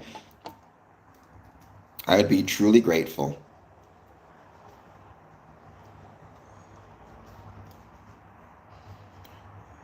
Any thoughts you guys have on Freemasonry, positive, negative, or neutral? I'd love to hear it.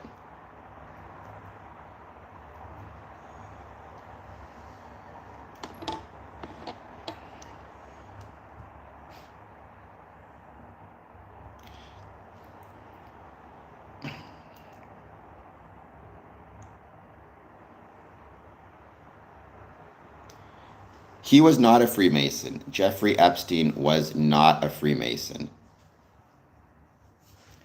There's no evidence that he was.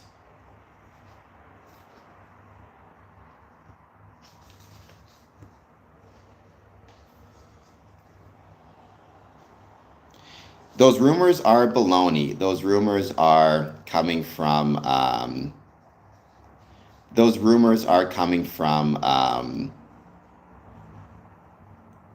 internet nonsense. You gotta be really careful with rumors like that, right? But no, he's not a Freemason, or was not a Freemason.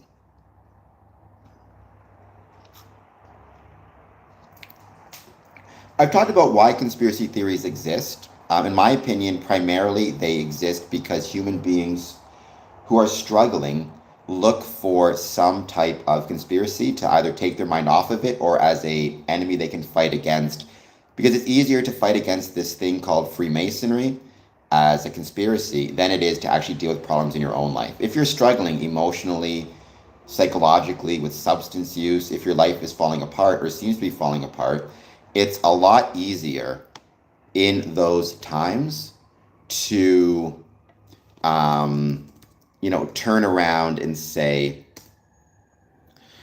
okay, I'd rather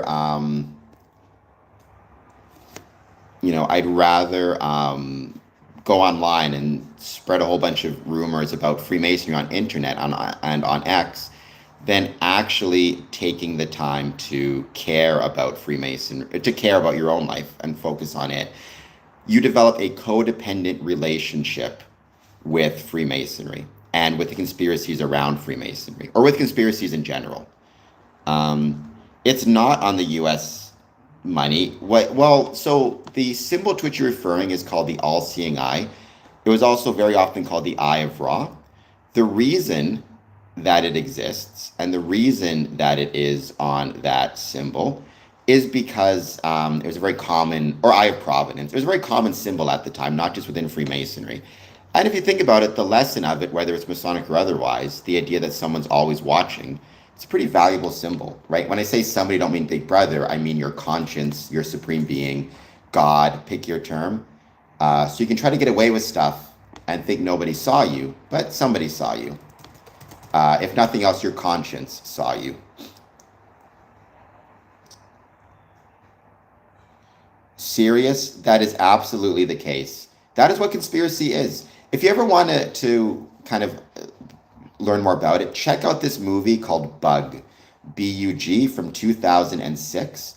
It was, in my opinion, the best example of what happens where people who are struggling in their lives and not leading good lives, they end up falling into conspiracy and conspiracy-minded nonsense because it's easier to create false, nonsensical conspiracies about Jewish people, about Freemasons, about Catholics, about whatever it is, than to actually deal with the problems of their own life, even if dealing with the problems of their own life means simply accepting that there's nothing you can do with those problems except, deal with the pain from them. It's easier to turn away from that pain through conspiracy. I think we should be indifferent on all people, meaning we should neither love or hate Jewish people, Hindu people, Sikhs, Europeans. We should not love or hate people based on their ethnicity or their religion, but rather, are they good men, honorable, and true? And that is completely separate from, you can be a good person or a bad person. It has nothing to do with whether you're Jewish or of any other faith, right? I think if you're following the tenets of Judaism properly, or the tenets of Christianity properly, or the tenets of the Muslim faith properly, in those cases, that'll make you a good person. But being a particular thing is not going to inherently make you good. It's how you act. It's how you treat people. Please hit like, please hit subscribe. I'm one subscriber away from 3,850.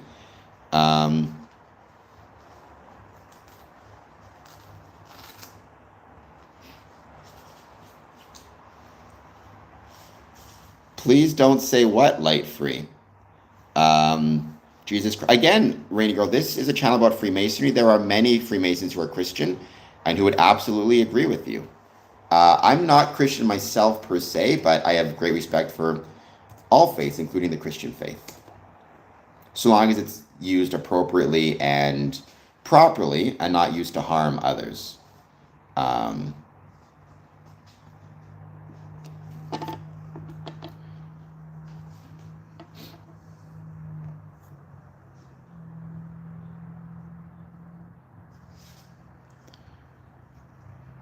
Well, keep in mind, yes, we practice free speech, but this is still my channel. I will decide who gets banned, who doesn't get banned, whatever it might be.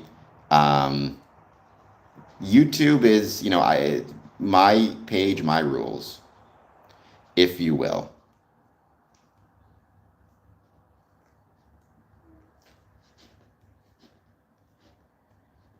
Jesus loves you. There's nothing you can do. I mean, TJ, again, many Freemasons are Christians and believe in Christianity. So, yeah,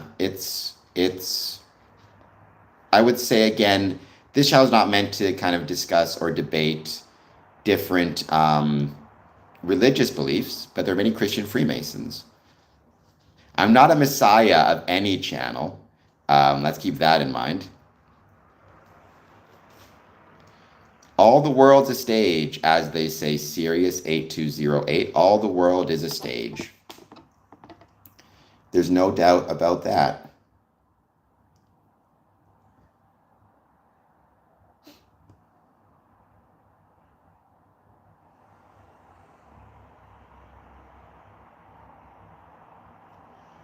We're going to keep hanging out. We're going to keep waiting to see who joins. Please take a moment, hit like and subscribe. I am one subscriber away from 3,850 subs. Let's not prepare any armies. I don't want to have any armies prepared, at least not any Masonic armies. Freemasonry is not a political or a military institution, that's for sure.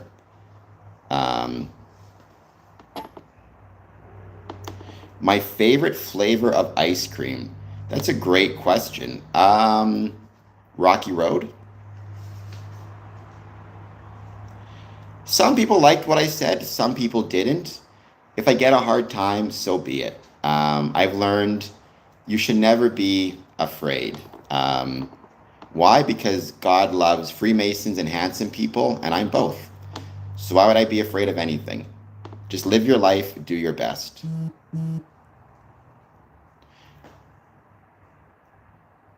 Oops. Sorry about that. We're just going to keep hanging out. We're just going to keep on waiting to see who joins. Please take a moment, hit that like button and the subscribe button. Expect to see a lot of stuff on socials very soon. Drifting Soul. This is me talking about Freemasonry. Square Comes Promotions. The purpose is to talk about Freemasonry, the way Freemasonry was and is relevant to our communities.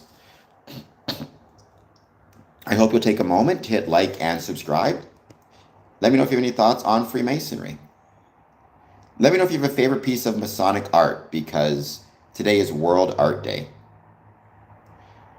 I mean, Freemasons want to talk about the Supreme Being. My issue is I don't know what the correct God, quote unquote, is, right? Because we have Freemasons of all different faiths. And it's not my place to say. So I don't mind talking about religion. I don't mind talking about my views on the Supreme Being. But the purpose of this channel isn't to say which one is correct or incorrect. Also, keep in mind, Freemasonry, we do not, one of the cool things about Freemasonry is we're not allowed to discuss religion while in a Masonic lodge.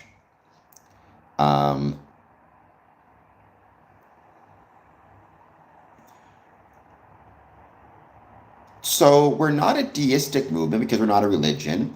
So we have no Masonic deity, right? It can be a fraternity, obviously, and it is a community. It does have rites and rituals. When you say leading to gnosis, I assume you say mean leading to knowledge or wisdom. I mean, I think Freemasonry, without a doubt, it portrays ethical wisdom and ethical knowledge. There are many ways to get that, not simply through Freemasonry, but Freemasonry is one way to do so. I am a Freemason and I can talk about it. I don't know where you heard you can't, but that's baloney. And that tells me that you've been looking at a bunch of nonsense online that you don't understand anything about Freemasonry. Um, I'm here talking about it right now and proud of it and proud to be talking about it. Um, no worries, Trav, man. Thank you for being here again, as always. I appreciate all the support on this channel. There's a lot of growth I'm seeing right now on the channel after a bit of a cooling off period, so I'm grateful for that as well. I hope you guys will take a moment to hit like and subscribe.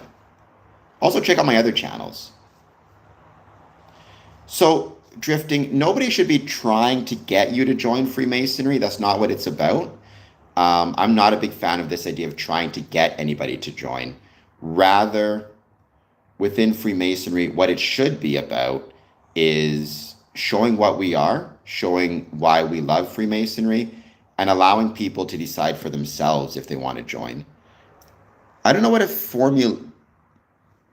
form motion is, emulation kid. I'm not sure. There's different forms of Freemasonry, but I don't know what that word means.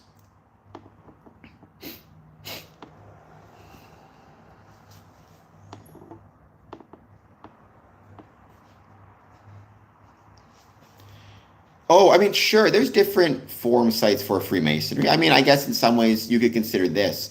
There's no single official site because Freemasonry is decentralized. There's not a single governing body controlling Freemasonry, right? Even if they were 33rd, it doesn't make a difference. 33rd is not the highest degree in Freemasonry. The highest degree in Freemasonry is the 3rd degree. Hello, Sunny. Thank you for being here. Yeah, Reddit is, you got to be really careful with Reddit, that's for sure. It's a lot of nonsense.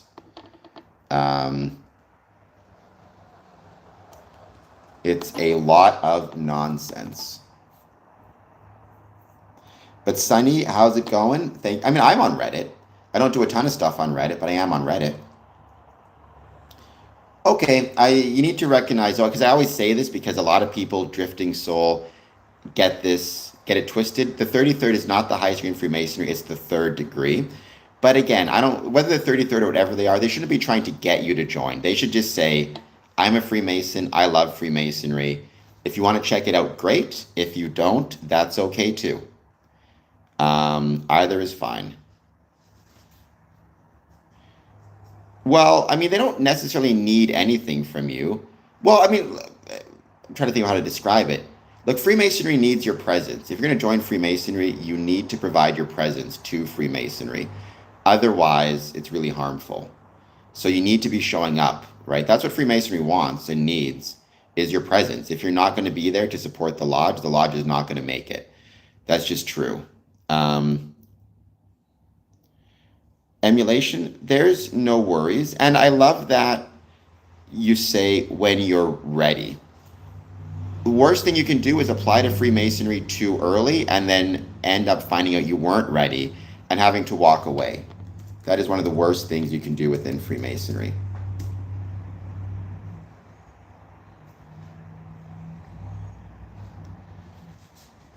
Do you mean Freemasons or stonemasons? So take your time. It's better to join later, but when you have the time to dedicate, than to join sooner and not have the time. I would say, do you feel like you are at a position in your life where you know that you'll be able to dedicate at least a couple meetings a month to this thing called Freemasonry? If you do, then you can join, right? If you think, I just don't have the time, I'm too focused on work, on family, maybe wait and join later. There is no connection between Freemasonry and the dark occultism.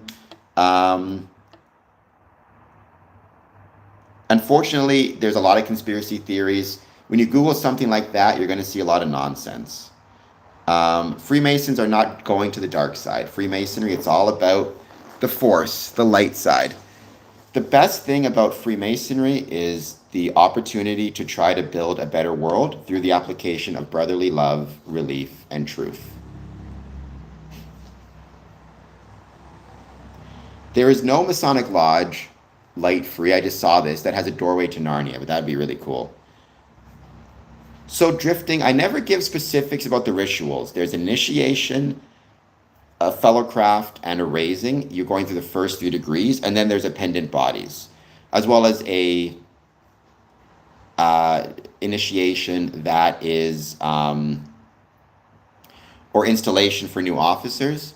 The thing that you need to keep in mind and remember is, I always say this, I don't give specifics. It's like giving out a family recipe. It's not mine to give out, it's the family's.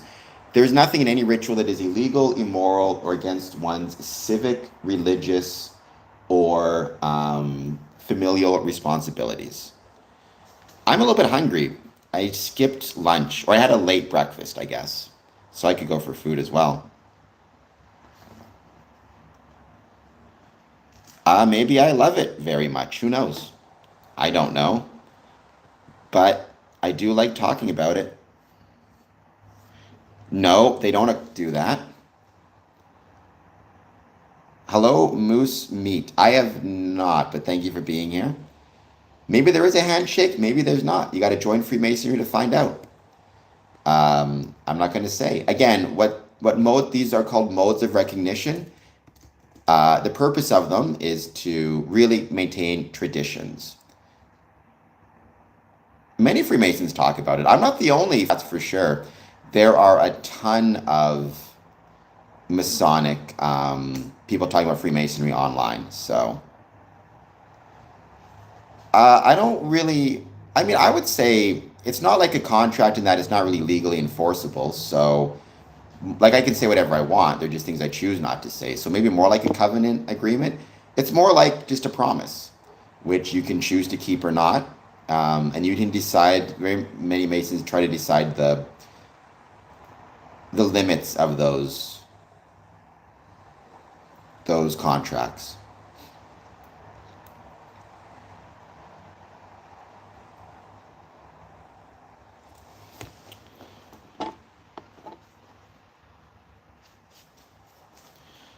It's not about what you're allowed to or not allowed to do. I choose what I do and what I don't do.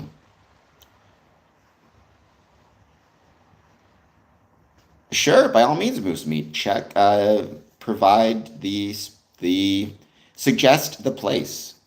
Make that suggestion. If I ever get the chance to be there, maybe I'll check it out. I think that'd be really fun. I wish we did, JG. Some Masons go out for karaoke, actually. That does happen. Is Freemasonry not just a bricklaying? I don't know what that means. There's poetry in Freemasonry. I've talked about a few Masonic poems in the past. Speaking of Masonic artwork, poetry is a type of art, without a doubt. No, Freemasons are not putting curses on anybody. That's not what we're all about. We're not about cursing people. So very sorry to disappoint.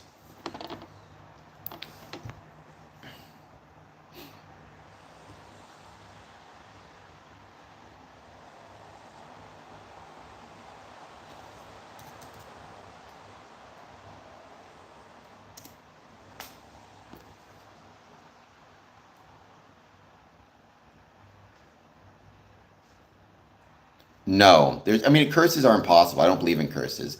I don't believe in the supernatural. So very sorry to disappoint.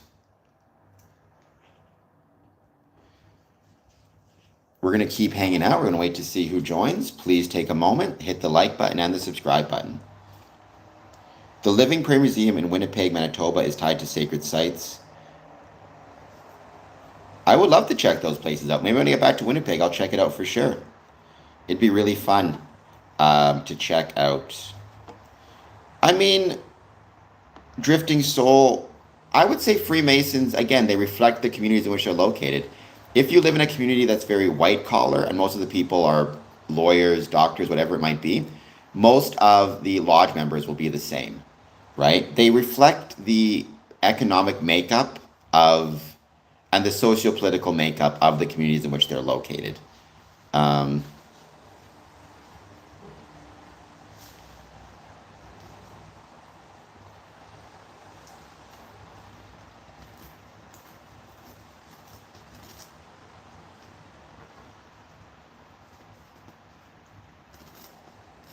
welcome. If you're just joining us, please take a moment, hit the like button, subscribe button. Consider a super chat, just a $2 super chat, and you will hear your super chat read out text to speech.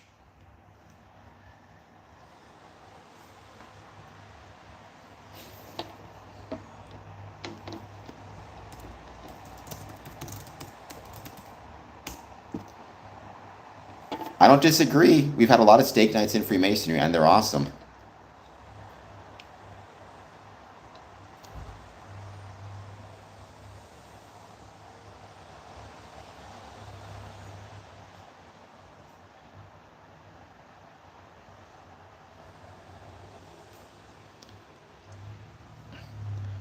You can see on Google Maps, see if you can find the aerial view of 1948 and shows we had on the ledger number 1.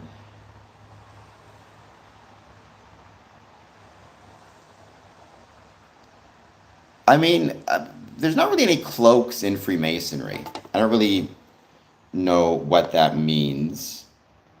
I mean, I suppose some of the appended bodies, when they're doing their ceremonies or rituals, they have cloaks, but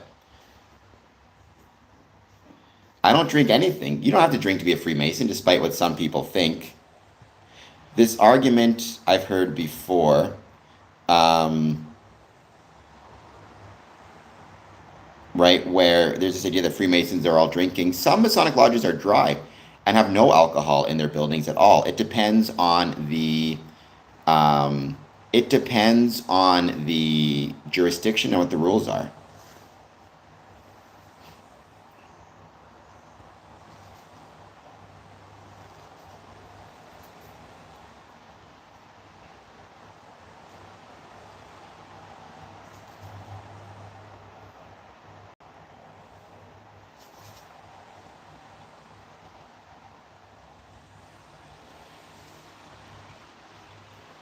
A Freemason will spot a Freemason. I don't know what that means, drifting soul.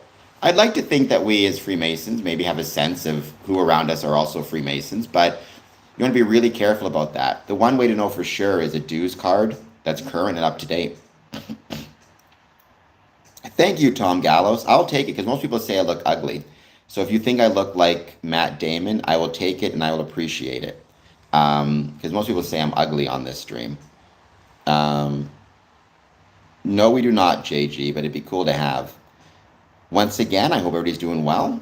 Let me know what your thoughts are on Freemasonry. Positive, negative, or neutral. I'd love to hear it.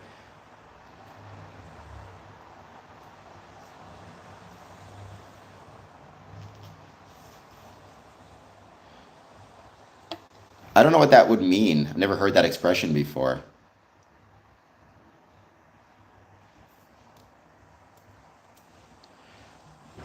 I mean, if you mail them to me, I'll take them gladly. I mean, I think it'd be really cool. I've sent you the info before, but if you go to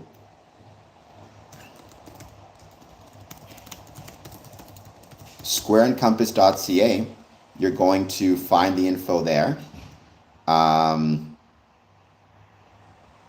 Squareandcompass.ca. And you find my address, my mailing address, and you can send me the seeds. It'd be really cool. And I'd appreciate it. Well, Freemasons are not, I mean, stonemasons, by definition, built Solomon's Temple. They built anything, right? Anything made out of stone, by definition, was built by stonemasons. Freemasonry, or speculative masonry, did not start until about 3,000 years later, around 1717, if you want to use that date to start. I am not, JG. It'd be fun if I was, I suppose. My life would be a lot more interesting, but I am not. They actually were a clandestine body. Most information I've seen indicates they weren't recognized by any Grand Lodges, even the Grand Orient. I guess I shouldn't say even the Grand Orient, but even the Grand Orient. No worries, Sonny. Also, check out my Patreon, check out my Instagram, check out all that stuff as well. It would be truly appreciated.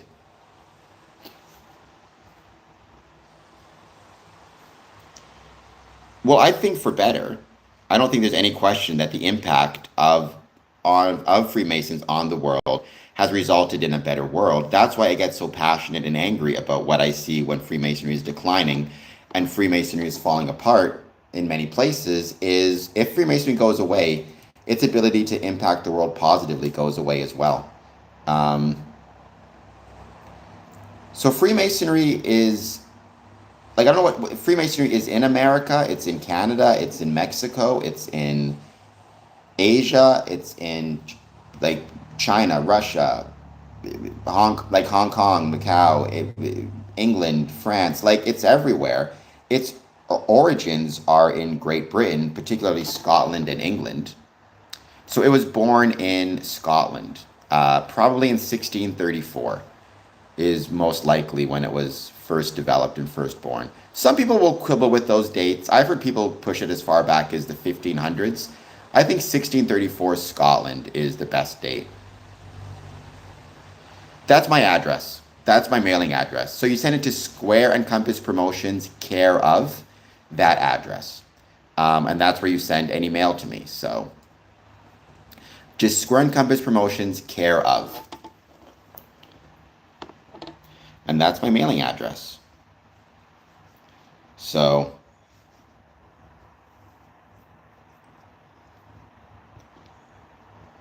I mean, like I said, I'll never complain about any of that stuff. So the site at Sturgeon Lake, right? But Freemasonry wouldn't have been part of that Sturgeon Lake site, right? I mean, Freemasonry, the fraternity, started in Scotland much earlier, much more recently than that.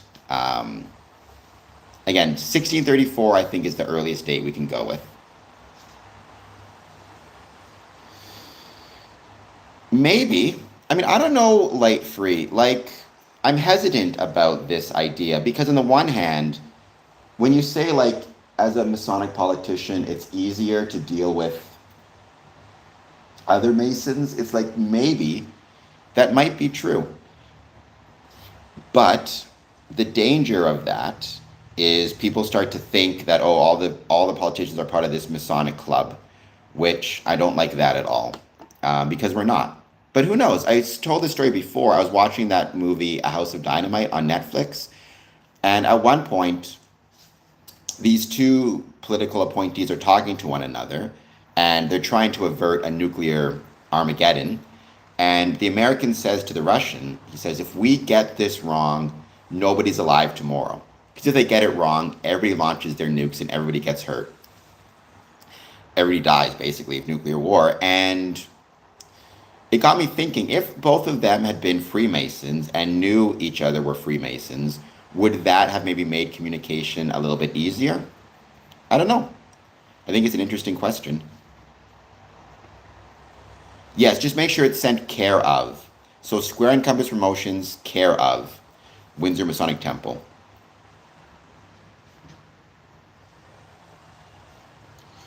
Well, thank you, Moose Meat. I appreciate that very much. I hope you'll hit the like button and the subscribe button. I would greatly appreciate it. And I hope that you're doing well.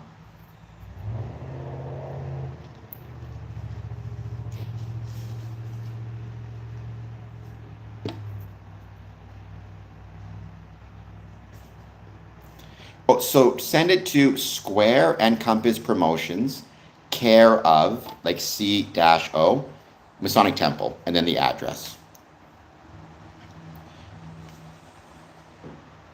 Hello, Tom Gallows. Please hit like and subscribe. We're so close to 3,850 subscribers. I want to get to 4,000. I'm about 150 away, so let's see what we can do with that here. That'd be really cool. I mean, don't get me wrong, 3,848 is really cool as well. But I think 4,000 would be even better. And maybe one day 10,000. Who knows? Anything's possible.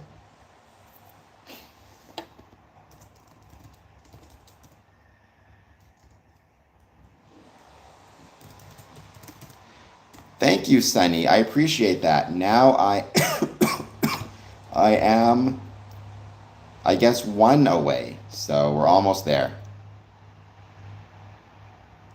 We're going to give this another 10 minutes and we're going to end this stream. I'll be back on tonight, 1 a.m. Eastern. Every time I give a time, it's always Eastern Standard. I do find my late night streams get more people, but I'm going to be posting a lot of stuff on social media as well. Well, I mean, that's a hard question to answer because it's so many. I mean, there's obviously, so I'll give one example. I've known, I used to say two, but the truth is three Masonic brothers who would have been homeless. Yes, on Olette. Were it not for Freemasons stepping in with benevolence funds and providing them money to pay their rent, pay their mortgage, stay in their home. Um, that obviously helps the brothers and their families, but that helps all of society because that's one less person who's now going to be on the street, who's going to require government resources and government support and government help. One less person using a shelter, one less person using a food bank or a food kitchen. It's one more person that we have caught in the safety net called Freemasonry that therefore does not end up requiring the taxpayer funded social safety net. So it's something you never see in community. You would never realize that Freemasonry is keeping somebody off the street and keeping your life better, but it is. Freemasonry has been shown to encourage health and well-being in its membership by providing social supports, which means it's less people using the hospital for longer, which frees up those hospital beds and resources for others who need them. Again, you go to the hospital and let's say, fingers crossed, your wait is 30 minutes as opposed to 3 hours. Part of the reason is we have this thing called Freemasonry helping other people be healthier and therefore less likely to need emergency services. Freemasons organize charitable events and charitable giving. In fact, let me get the statistic or the actual direct quote. Let's see if I can find it. Masonic Charities Foundation gave £15,000 to March's Family Network in support of children with special educational needs and disabilities. Masonic lodges can provide help and assistance when it comes to all sorts of different charities. We also provide space for artists, artwork, community events. Masonic lodges and buildings have been the site of scrap metal collection during World War II, vaccination clinics, dances, celebrations, whatever it might be. And it's incredible to see. And then I think the last thing, and I've said this before, Freemasonry, without a question and without a doubt, Freemasonry, like, it provides an example to the community. It provides an example to the world that men of different, and women, but men of different faiths, men of different backgrounds, men of different beliefs, men of different politics, of ages, of religions, of languages, of ethnicities, of age, of money in the bank, of socioeconomic status. It's we need that example. People need to see it. People need to know it's possible. That's one of the best things we can have. So there you go. Jasmine, I hope you're doing well. Thank you for being here. Travis the Pirate, I hope you're doing well as well. Thank you for being here.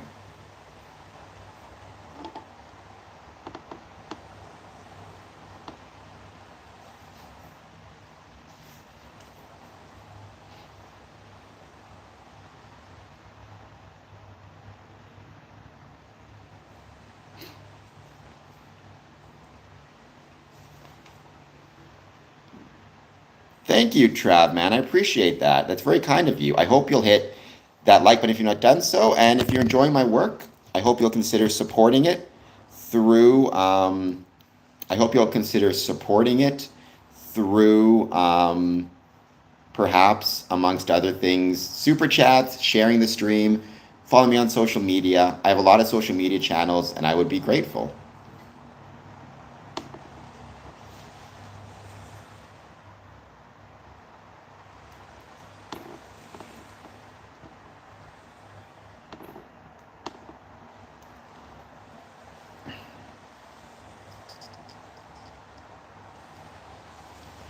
Well, there you go. Hopefully, even after you know more Freemasons, I'll still be your favorite. But there's lots of good Masons out there.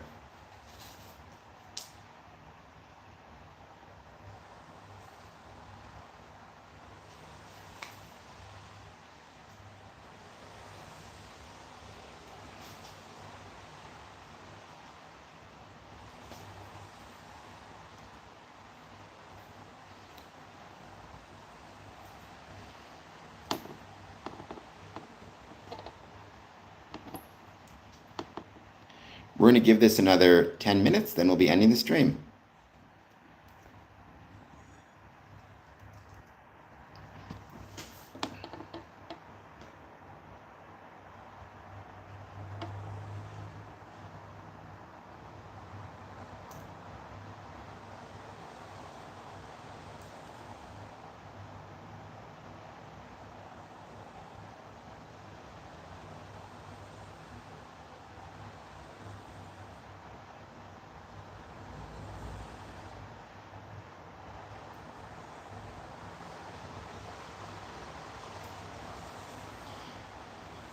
I don't know what Masonic monogamy means, but you can be a part of many Masonic lodges. I think you're trying to be sarcastic. I will say, um, there are some people who think affiliation shouldn't exist. I disagree, but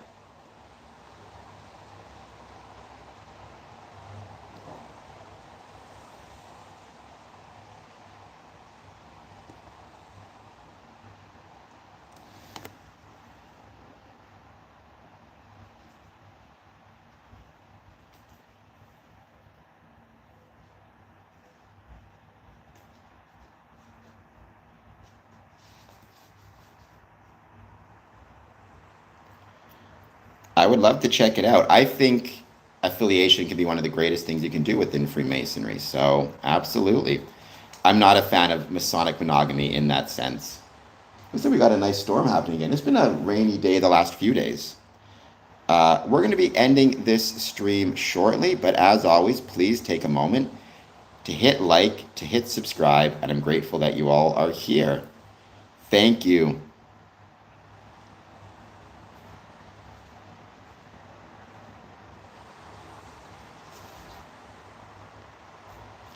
That is not true, Herbie. You can join the Masons either. But there is a really interesting history of why it is. There was a time when to join a Masonic lodge, you had to be a whole person, which means have all your limbs. There's a really cool history as to why that's changed, which might be worth exploring.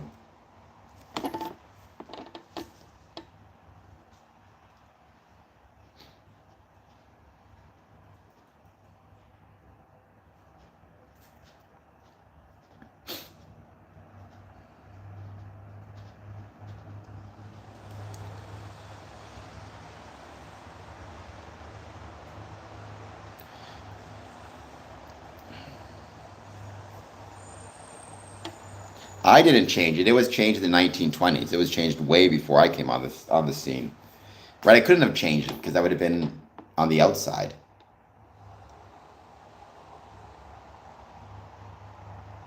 Once again, I hope you'll take a moment, hit that like button and subscribe button.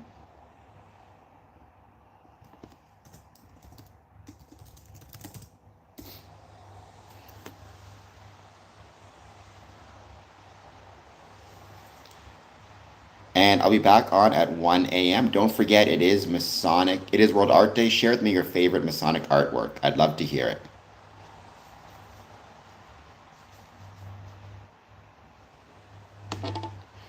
And all right, guys, we're going to end this stream. Thank you so much for being here. I hope you all have an excellent, excellent night. Thank you for joining. Please take a moment, hit like, hit subscribe. Thank you all for being here.